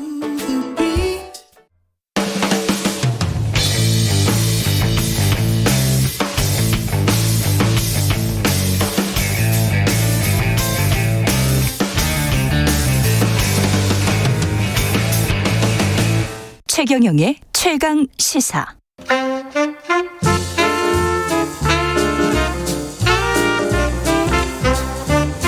세상의 모든 뉴스를 탐구합니다. 김준일의 뉴스 탐구 생활. 네, 화제가 되는 이슈를 깊이 있게 파헤쳐보는 뉴스 탐구 생활. 세상 모든 것이 궁금한 남자 김준일 뉴스톱 대표 나와 계십니다. 안녕하십니까? 안녕하세요. 예, 오늘 탐구할 뉴스는 연세대학교 학부생 3명이 뭐 어떻게 했네요. 청소 노동자들을 이제 네. 고소 고발을 한 거예요. 그래서 아이고야. 형사 민사를 다 걸었거든요. 요거 좀 설명을, 그러니까 모르시는 분들이 있어서 좀 설명을 드릴게요. 예. 그러니까 민주노총 산하의 공공운수노조 서울지역 공공서비스지부 연세대 분회가 지난 4월에 집회가 시작됐어요. 뭐 이렇게 명칭이 길지만 한마디로 얘기하면 청소 노동자들이 청소하시는 아주머니 할머니들 예. 뭐 드립니다. 예, 이분들이 4월부터 지금 3개월 가량 지금 집회를 이어가고 있어요. 요구 사항은 임금 인상, 그리고 샤워실 설치, 인력 충원 요구 등등입니다. 한마디로 얘기하면 임금이 낮아서 너무 낮다라는 거고. 임금 인상이 뭐 시간당 440원인가 올려달라는 거 아니에요? 시간당 440원을 올려달라고 하는 상황인데 예. 지금 뭐 쉽게 얘기하면 최저임금 수준이에요. 최저임금 수준이니까 그거를 이제 올려달라는 거고 실제 예. 지금대로라면 내년에는 최저임금보다 낮으니까요. 그렇게 되더라고요. 불법이 되니까 올리긴 올려야 돼요. 어찌됐든. 최저임금보다 내년이 되면 230원이 낮습니다. 예. 그러니까 어쨌든 올리긴 올려야 되는데 거기에 더해서 이제 처우 개선, 샤워실 설치 뭐 이런 거예요. 샤워실 설치는 쉽게 얘기를 하면은 땀 뻘뻘 흘리고. 그럼 맞아요. 청소를 했는데 이거 뭐 잠깐이라도 좀 씻을 수 있는 공간. 예. 이게 그러니까 뭐 학생들한테도 조금 폐를 끼칠 수 있다. 땀 냄새 나고 그러면은 맞아요. 뭐 그런 예. 거를 하여간 세 달 동안 요구를 했는데 이제 학생들이 연세대 학생 일부가 3명입니다. 고발을 이제 고소를 한 거는 지금 6월에 이제 고소를 했어요. 그래서 형사와 민사를 같이 걸었습니다. 그래서 형사 같은 경우에는 업무방해, 내가 수업을 받을 이 권리를 침해했다. 업무방해. 그리고 정신적 피해, 수업을 못 들어서 정신적 피해를 받았다. 그래서 그 손해배상 청구 예. 이런 거를 같이 지금 걸은 상황이에요. 그래서 이게 지금 뭐 학내에서 논란이 되고 언론에서도 많이 나오고 있고요. 정신과 치료비 등 638만 원 지급하라고 요구를 지금 한 상황이에요. 청소하시는 예, 아줌마 할머니들께 이게 법적으로는 일단 살펴볼게요. 법적으로는 업무방해가 됩니까? 업무방해 같은 경우에는 따져봐야 되는데, 예. 뭐 예전에 이제 대법원이 2013년에 학생들이 학교에 등교해 교실에서 수업을 듣는 것이 형법상 업무방해죄 보호 대상이 되는 업무에 해당되지 않는다라고 판단했어요. 업무방해가 그러니까 아니다. 한마디로 얘기하면은 수업은 업무가 아니다. 예. 뭐 이렇게 판례가 있기는 해요. 그러니까 이게 뭐 이번에 뒤집힐 가능성은 뭐 대법까지 가면 뭐 알 수는 없는데 전에는 그렇죠. 업무방해라고 보지는 않았다라고 보면 되는데 어쨌든 민사까지 같이 있으니까 민사는 이거는 끝까지 가봐야 되는 거거든요. 만취하를 하지 않는 이상 봐야 되는 거죠. 그리고 학습권 침해를 했다고 하는데 그러면 굉장히 이제 소음이 컸다. 이것도 데시벨 측정을 좀 해봐야 되는 거 아니에요? 그러니까 이게 지금 저는 요 디테일까지 모르는데 그 예. 학생들이 그러면 데시벨 측정을 해가지고 그 부분이 이렇게 증거로 제출이 됐는지 여부는 제가 확인을 못했습니다. 근데 이 주최 측의 입장은 어쨌든 지켰다라는 거예요. 데시벨도 지켰다라는 건데 뭐 중간중간 확성기도 쓰고 꽹가리도 치고 이런 것들에 이제 심각하게 좀 이렇게 소음으로 타격을 입었다라는 게 이제 학생들 주장이죠. 3명의 학생이 그렇게 주장을 했는데 교수님 수업에 집중을 하면 뭐 밖에 소리가 안 들리는 거 아닙니까? 공부 잘하는 학생들은 그렇던데 보통. 공부 잘하셨어요? 저는 잘만 들리던데요. 아무리 집중해도. 아 그래요? 예, 그렇군요. 예. 일단 뭐 대학 거기서 좀 차이가 나는 것 같아요. 대학 다니면서 집중을 한 적이 별로 없기는 해요. 제가. 예. 이 같은 학교 연세대학교 교수가 이게 좀 허탈하잖아요. 듣다 보면 예, 대학이 지성의 전당이 맞는지 회의감이 든다. 아예 수업을 한번 해보겠다. 사회문제와 공정 관련해서 수업을 해보겠다 이렇게 비판을 했습니다. 예, 연세대 문화인류학과의 나윤경 교수가 올해 2학기에 개설할 과목명이 사회문제와 공정 방금 말씀하셨는데 이게 한마디로 얘기하면은 공정 감각을 한번 다뤄보겠다. 도대체 당신들이 주장하는 특히 이제 대학생이겠죠. 2030 이제 특히 20대가 주장하는 이 공정이라는 게 사회적 가치에 맞는 것인가, 뭐가 다른 것인가 이런 것들을 다뤄보겠다라고 한 거예요. 그래서 이것도 좀 많이 화제가 됐어요. 그래서 전체적으로 보면은 학내에서도 지금 비판의 목소리가 되게 많아지고 많죠? 있습니다. 예. 대자보도 엄청 붙고요. 이 노동자들에 대한 어떤 연대 지지 성명이 지금 그저께 기준으로 2,800명이 넘었다 연대에서. 그리고 그 집회에 같이 참여하는 학생들도 있고요. 그래서 이 비판하는 목소리도 있고 다만 이게 뭐 문제다. 이렇게 아무리 권리가 중요하지만은 다른 사람의 학습권까지 침해하는 거는 분명 문제가 있다라고 주장하시는 이제 학생들도 있는 거죠. 학생들도 있고. 예, 이게 이대남 현상, 이른바 20대 남성의 보수화 현상이랑 비슷하게 봐야 될까요? 아니면 3명의 학생들의 좀 특이한 생각이라고 봐야 될까요? 튀는 거는 맞아요. 3명이. 그러니까 고소고발하는 거는 그게 이렇게 할 일인가 싶은데. 이게 보통 번거로운 일은 아니잖아요. 그리고 그렇죠. 이게. 굳이 또 경찰서에 가서. 근데 이제 두 가지가 있는 것 같아요. 하나는 이 학생들이 튀는 건 맞는데 전체적으로 보면은 20대 특히 20대 남성들의 어떤 가치관이라는 게 조금 이전 세대하고는 확실히 다르다라는 게 하나가 있고 또 하나는 이제 그 연장선상인데 이준석 대표가 전장현 중국 장애인 철폐 장애인 철폐연대 여기에서 아니 뭐 장애인 권리 주장하는 건 좋은데 지하철 이렇게 볼모로 시민의 발에 볼모로 잡고 하면 문제가 있는 거 아니냐라고 토론을 했잖아요. 비슷한 맥락이죠. 사실. 비슷한 맥락이에요, 사실은. 비슷한 그러니까 이게 예전에 2019년에 한국리서치가 시사인하고 같이 조사를 한 적이 있어요. 20대 남성들, 20대 여성에 대해서. 근데 20대 남성의 응답이 어떻게 나왔냐면은 이렇게 나왔습니다.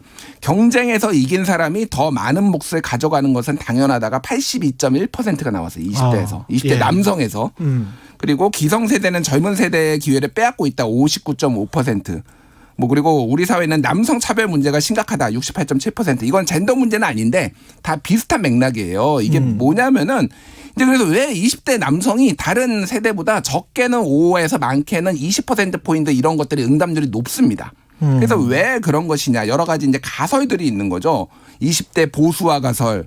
공정세대 가설, 시험공화국이 이렇게 만들어 시험공화국 가설, 밤 안티페미 가설, 여성 혐오 가설, 세대 갈등 가설, 뭐 기타 등등이 있는데 그렇죠. 어쨌든 기본적으로 생각이 다른 건 맞는데 이게 첫 번째는 소위 말하는 자연 도태 세계관이 매우 강하다라는 거예요. 이게 이 사회는 정글이고 이 사회는 정글이고 그래서 본인의 노력으로 인해서 쟁취를 해야 되는 거예요. 그러니까 쟁취를 잘 못한 사람들은 분명히 이 사회적으로 조금 이제 능력이 떨어진다라고 보는 거가 있는 거고 또 하나는 이제 능력주의에 더해서 노력주의가 있는 거예요. 이게 무슨 얘기냐면은 그러니까 내가 여기까지 온 거 능력이 있는 사람이 더 대우받아야 되는 건 맞는데 그 능력이라는 게 단순한 게 아니라 내가 이만큼 노력을 해가지고 예를 들면 연세대까지 들어온 거야. 이거예요. 그래서 이 노력에 대해서 남들이 침해하거나 이런 것들에 대해서 참을 수 없다라는 거죠. 이게 내가 거저 속된 말로 고수업 쳐서 연세대 들어온 거 아니라는 거예요. 그러니까.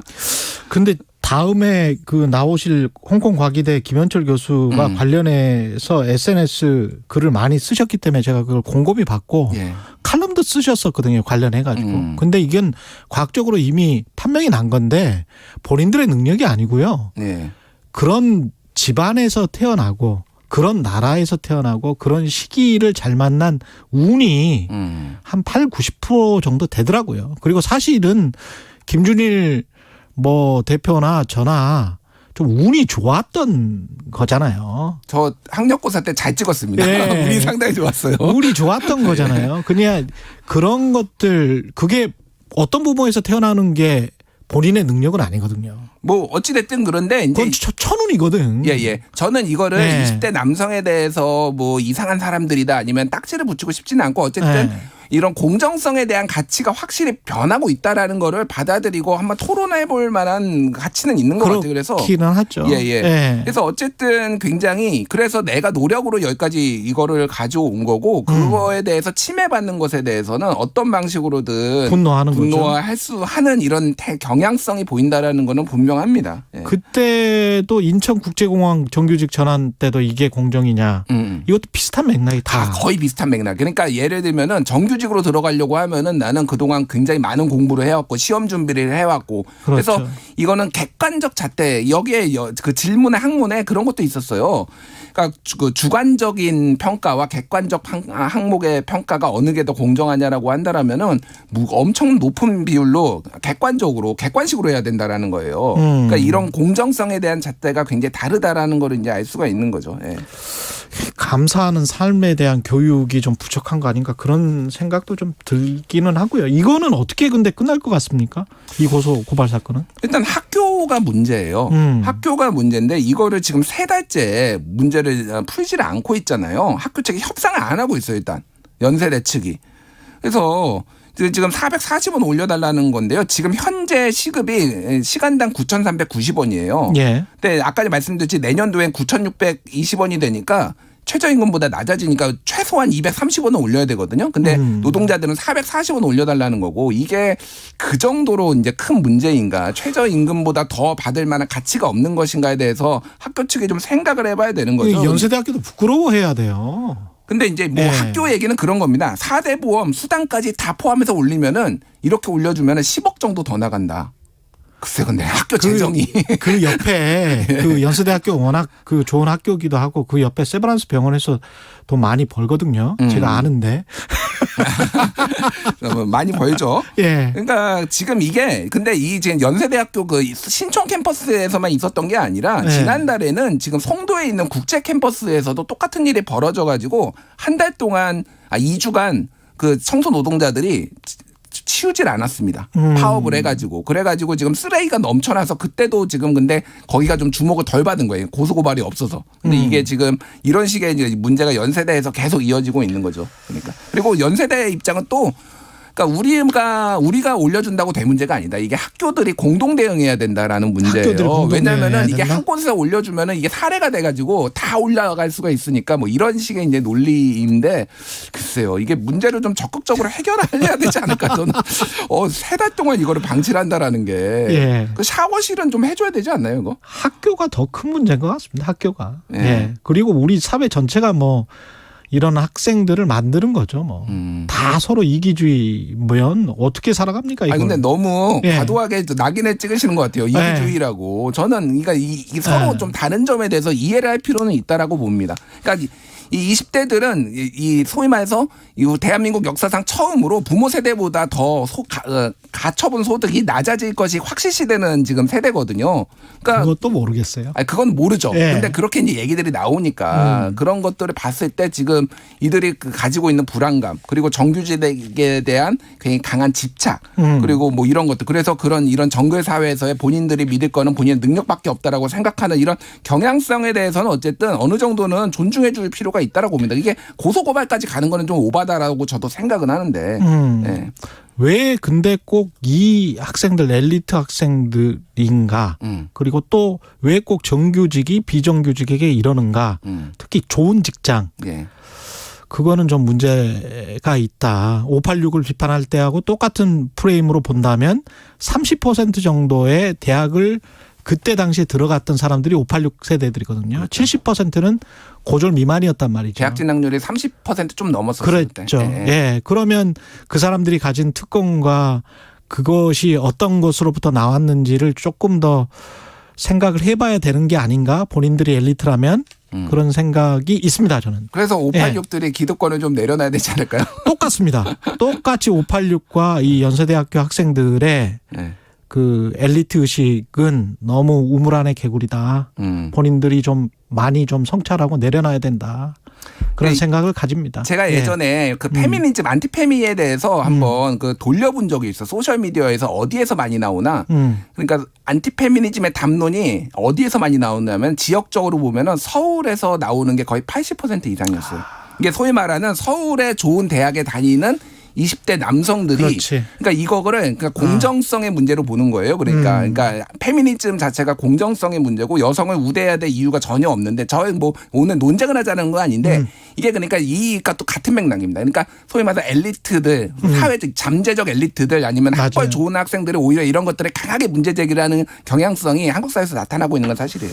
KBS 1라디오 최경영의 최강시사 뉴스 탐구생활. 예, 김준일 뉴스톱 대표였습니다. 고맙습니다. 감사합니다. 예, KBS 1라디오 최경영의 최강시사 듣고 계신 지금 시각이 8시 45분으로 향하고 있습니다. 네, 오늘도 나오실 때는 작은 우산 하나 챙기셔야겠습니다. 오후에 전국 내륙에 소나기가 지나겠는데요. 소나기 특성상 기습적으로 강하게 쏟아지는 곳이 있겠습니다. 운전하실 때 각별히 주의하셔야겠고요. 출근길 정체가 심한 곳은 경부고속도로 서울 방향으로 죽전휴게소에서 판교까지와 달래내 부근에서 반포까지입니다. 서울 시내 상황은 강변북로 구리 쪽인데요. 성산대교 조금 지난 지점에서 4차로에 추돌 사고를 처리하고 있고요. 행주대교 에서 성산대교까지 천천히 갑니다. 서강대교에서 반포대교까지 밀리고 있고요. 동부간선도로는 이른 아침부터 많이 혼잡했는데요. 현재는 정체가 풀리기 시작했습니다. 도봉터널 인근은 현재는 지나기 수월해졌고요. 성수분기점 방향으로 월릉분기점에서 성수분기점까지는 꽉 막혀 있습니다. 안전운행하시기 바랍니다. KBS 교통정보센터에서 정현정이었습니다.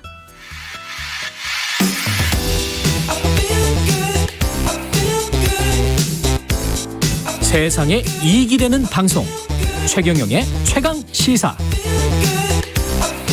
네, 지난주부터 공교육 개혁에 대해서 이야기를 나눠보고 있고요. 첫 번째 시간 영유아기 교육이었고요. 오늘 두 번째 시간은 초, 중, 고등학교 바로 이어질 것 같습니다. 홍콩과학기술대 김원철 교수, 건강과 교육을 연구하는 경제학자입니다. 예, 나와주셨습니다. 예, 안녕하십니까. 지난번에도 아주 재밌게 들었는데요. 초, 중, 고등학교 뭐 바로 이제 이어져서 이제 다음 시간에 대학교 해야 될 것 같은데 네네. 공교육에 관해서 불만이 진짜 많은데 한국 학부모들 다 불만이에요. 굉장히 다 불만입니다. 네. 네.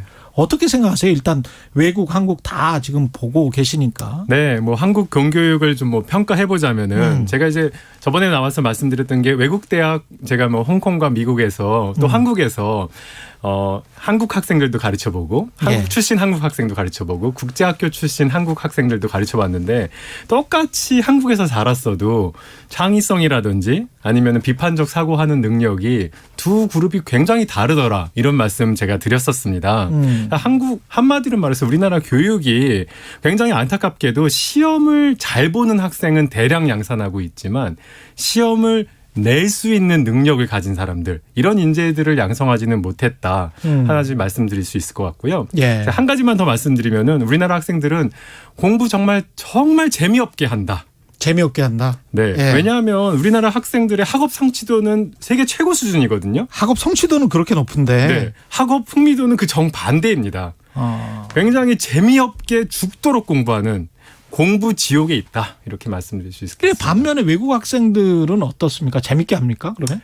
외국 학생들 훨씬 재밌게 합니다. 뭐 예를 한 가지 제가 한번 드려볼 수 있을 것 같은데요. 예. 뭐 초등학교에서 이제 홍콩의 뭐 국제학교 한번 예를 들어보겠습니다. 초등학교에서 덧셈 뺄셈을 배우는 과정이 있습니다. 어떻게 하냐면요. 초등학교 1학년이 다 같이 이제 그룹으로 오늘 우리 학교에서 청와대까지 한번 가보는 연습을 하자. 이렇게 합니다. 그러면 어떻게 해야 될까요? 지하철 타고 대중교통으로 가니까 그렇죠. 지하철 타고 버스 타고 가야 되는데 지하철은 500원이네. 버스 한번 갈아타면은 200원 더 내야 되네. 그러면 교통카드로 얼마 충전해야 되지? 이제 이제 왕복해야 되니까 1,400원 이제 충전해야 되는구나. 그렇게 이제 먼저 계산을 해보고 바로 덧셈이네. 바로 덧셈입니다. 예. 이렇게 하고 진짜로 같이 청와대에 갑니다. 그러고 나서 덧셈 뺄셈 공부하기 시작해요. 야, 이거 확실하네요. 굉장히 다르죠. 절대 까먹지 않겠습니다. 이렇게 되면. 네. 예. 이런 어프로치를 하는 것이 굉장한 차이가 있다. 뭐 이렇게 말씀드릴 수 있을 것 같습니다. 바로 전에 왜 필지상 수상한 허준희 교수 네네. 있었잖아요. 네네네. 허준희 교수가 우리나라 고등학교를 자퇴했었죠. 그런데 이 고등학교 이름은 제가 아는데 네네. 강남에 있는 유명 고등학교예요. 네네. 왜 자퇴했을까요, 이분은? 뭐 한국에서 굉장히 강압적으로 예. 저도 이제 뉴스를 봤는데 예. 뭐 야간 자율학습 무조건 다 해라. 이러니까 나는 좀 싫고 강압적인 교육 싫고 뭐 주입식 교육 싫으니까 그 부모님이 그래 너 그럼 학교 자퇴도 된다 이렇게 하셨으니까 나온 거고요. 저는 이분이 이렇게 수학자로서 우리나라 공교육에서 탈피해서 이제 들어가신 분인데 그런 다음에 대성하신 분인데 이 과정이 우리 교육의 현실을 보여주는 굉장히 그 상징적인 사건이다. 뭐 이런 말씀 그런 것 같아요. 네. 뭔가 좀 창의적인 것. 한국에서 뭐 석사를 하기는 했습니다만 석사는 한 거죠. 석사 하셨죠. 예. 네. 근데 결국은 뭐 태어난 곳이 미국이어서 미국계 한국인이고 미국에서 이제 학문을 꽃피운 거잖아요. 프린스턴 대학에서. 네. 예.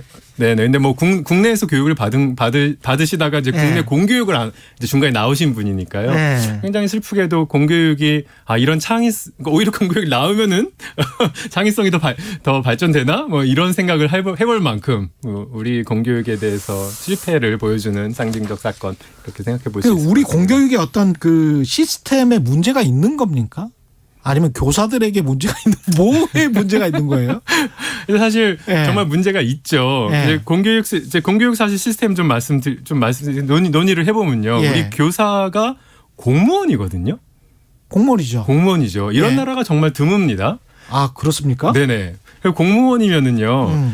내가 아무리 잘 가르쳐도 보람과 자부심만 있지 이 실질적으로 본인들한테 들어가는 혜택이 좀 없습니다. 반대로 얘기하면 대충 떼워도 별 문제 없는 거죠. 관료주의가 횡행할 수 있다. 네, 그렇습니다. 그래서 일부 뜻있는 학교에 있는 능력 있는 교사분들이 뭔가 토론식 수업도 해보려고 그러고 다양한 시도를 해보려고 그러면요. 그렇죠. 이제 옆에서 이렇게 견제가 들어옵니다. 저항. 네, 저항. 왜 너 혼자 뭐 잘라서 너 이렇게 하냐.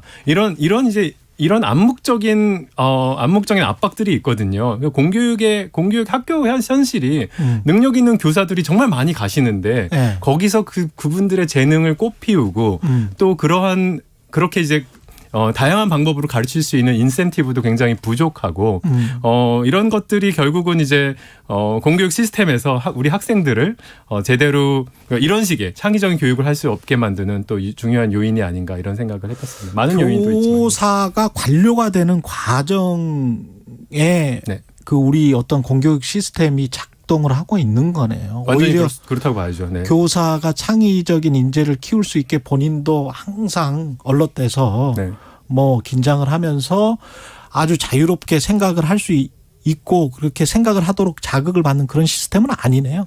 그렇습니다. 제가 그래서 아까 좀 말씀드리면요.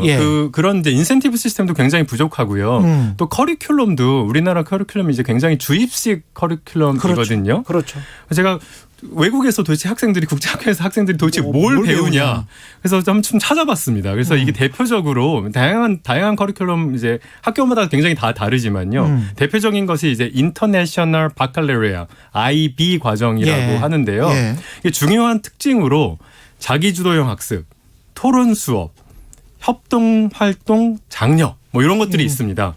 아까 제가 말씀드린 그 초등학생이 덧셈 뺄셈 배우는 과정이 이제 하나 그런 예고요. 또 두 번째 예는요. 아이들이 가령 이제 특정 주제, 뭐 가령 바다 쓰레기 문제에 대해서 발표를 이제 공부를 한다고 하면요. 아이들로 하여금 이런 현황과 해결책에 대해서 스스로 발표하도록 교사에서 발표하도록 만들거든요. 이걸 하려면요. 뭐 이제 플라스틱 생산, 쓰레기 처리 방식, 해류의 흐름, 신기술 뭐 이런 것들 다 공부해야 되는 여간 공부할 게 많은 게 아닙니다.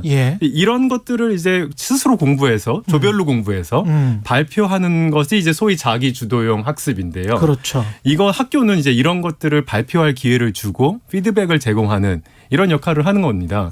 저도 교수지만요. 제가 이렇게 유튜브 듣고 뭐 강의 듣는 것보다는 제가 가르치고 나서 굉장히 많이 배우거든요. 그래서 자기주도형 학습이 이게 이제 공부의 효율성은 좀 기존에 정말 이렇게 이렇게 기존 방식보다는 효율성이 조금 떨어질 수 있을지 모르겠지만 훨씬 더 즐겁게 공부할 수 있고 충분한 이해를 가질 수 있는 그런 방식이 아닐까 뭐 이런 생각해봤습니다. 제가 학부모 입장에서 반론을 해볼게요. 한국의 그냥 보통 학부모. 네네. 한국 교육도 일부는 그렇게 한다. 맞습니다. 그리고 두 번째 시험 수능 점수 시스템인데 그런 거 하다가 우리의 점수 떨어지면 어떻게 할 거냐. 예, 이렇게 분명히 반론할 것 분명히 같아요. 반론하시죠. 예. 그런데 어떻게 하면 어떻게 하면 좋겠다고 생각하냐 하면요. 예. 일단은 그 말씀하신 대로 뭐 민사고나 과학고 같은 방식에 있는 굉장히 우수한 친구들은요. 예. 이 방식으로 해도 또 알아서 잘 공부해갖고 그렇죠. 수능 잘 봅니다. 근데 이제 보통 학생 친구들은 그게 잘 안 되잖아요. 예. 그래서 저는 수능뿐만 아니라 대학 입시가 다양한 방식으로 이루어져야 된다. 입시를 바꿔야 된다. 네, 입시를 예. 바꿔야 된다. 근데 예를 들어서 우리 홍콩과기대학 같은 경우에는요. 아까 말씀드린 IB 방식으로 교육받고 그거에 맞는 시험을 본 학생들. 그렇죠. 그다음에 홍콩 입시를 한 학생들. 맞아요. 중국 입시를 한 학생들. 심지어 한국 수능 보고서도 맞아요. 홍콩과기대에 들어갈 수가 있거든요. 4개인가 5개인가 다 허용하더라고요. 전부 다 허용합니다. 예. 그래서 우리나라 대학이 이거를 못할 이유가 없다. 저는 이렇게 생각하고요. 이미 주요 국내 대학은요, 해외에서 졸업한 학생들은요, 이런 다양한 방식, IB 방식으로 시험 본 친구들을 이제 선발해서 뽑거든요. 국내에서 다양한 방식으로 가르치고, 다양한 방식으로 시험 본 학생들이 다양한 채널들을 통해서 대학으로 들어올 수 있게 한다면은, 그러한 좀 어려운 점들이 좀 개선이 되지 않을까, 뭐 이런 생각을 좀 해봤습니다. 그렇게 됐으면 좋겠는데 꼭 그러면 또 그 이상하게 새치기 하고 네. 이상한 짓을 하는 그런 또 사회적인 행태가 나타나니까 사람들이 이제 분노를 하잖아요. 네, 공정성 문제 나오죠. 그러지 네. 말고 그냥 다 점수로 그냥 일렬로 세워 뭐 이렇게 되는 것 같은데 이게 계속 도돌이표인 것 같습니다. 네, 그래서 좀 청취자분들이 좀 예. 그렇다면 과연 수능 정말 일렬로 세우는 것은 그런 것들이 하나도 없는가? 그런 공정성 시비가 하나도 없는가? 사실 아니거든요. 시험 보는 능력을 길러주는 정말 아닙니다. 그래서 그런 기계적인 평등에 매달리지 말고 우리 사회가 결국 어떻게 가야 될지 좀 한번 생각해 본다면은 이런 다양성을 열어놓고 혹시 그런 시비가 있을 수도 있겠지만 그런 제도를 보완해 나가는 과정들을 하는 것이 더 좋은 방식이라고 생각합니다. 예. 외국에서는 다 이렇게 생각을 하고 있고 이게 보편적인 생각인 것 같은데 참 잘 안 되네요. 네, 여기까지 해야 되겠습니다. 다음 네네. 시간에 또 네네. 대학 교육에 관해서 또 여쭤보고요. 네. 예, 홍콩 과기대학교 건강과 교육을 생각하는 경제학자 김현철 교수였습니다. 고맙습니다, 교수님. 고맙습니다. 예. 예, 7월 6일 수요일 KBS 1라디오 최경련의 최강시사 오늘은 여기까지였고요. 오늘부터 시작되는 청취율 조사 기간, 커피 쿠폰 보내드리고 있습니다. 공식 홈페이지에서 한번 확인을 해보십시오. 예, 저는 KBS 최경련 기자였습니다. 고맙습니다.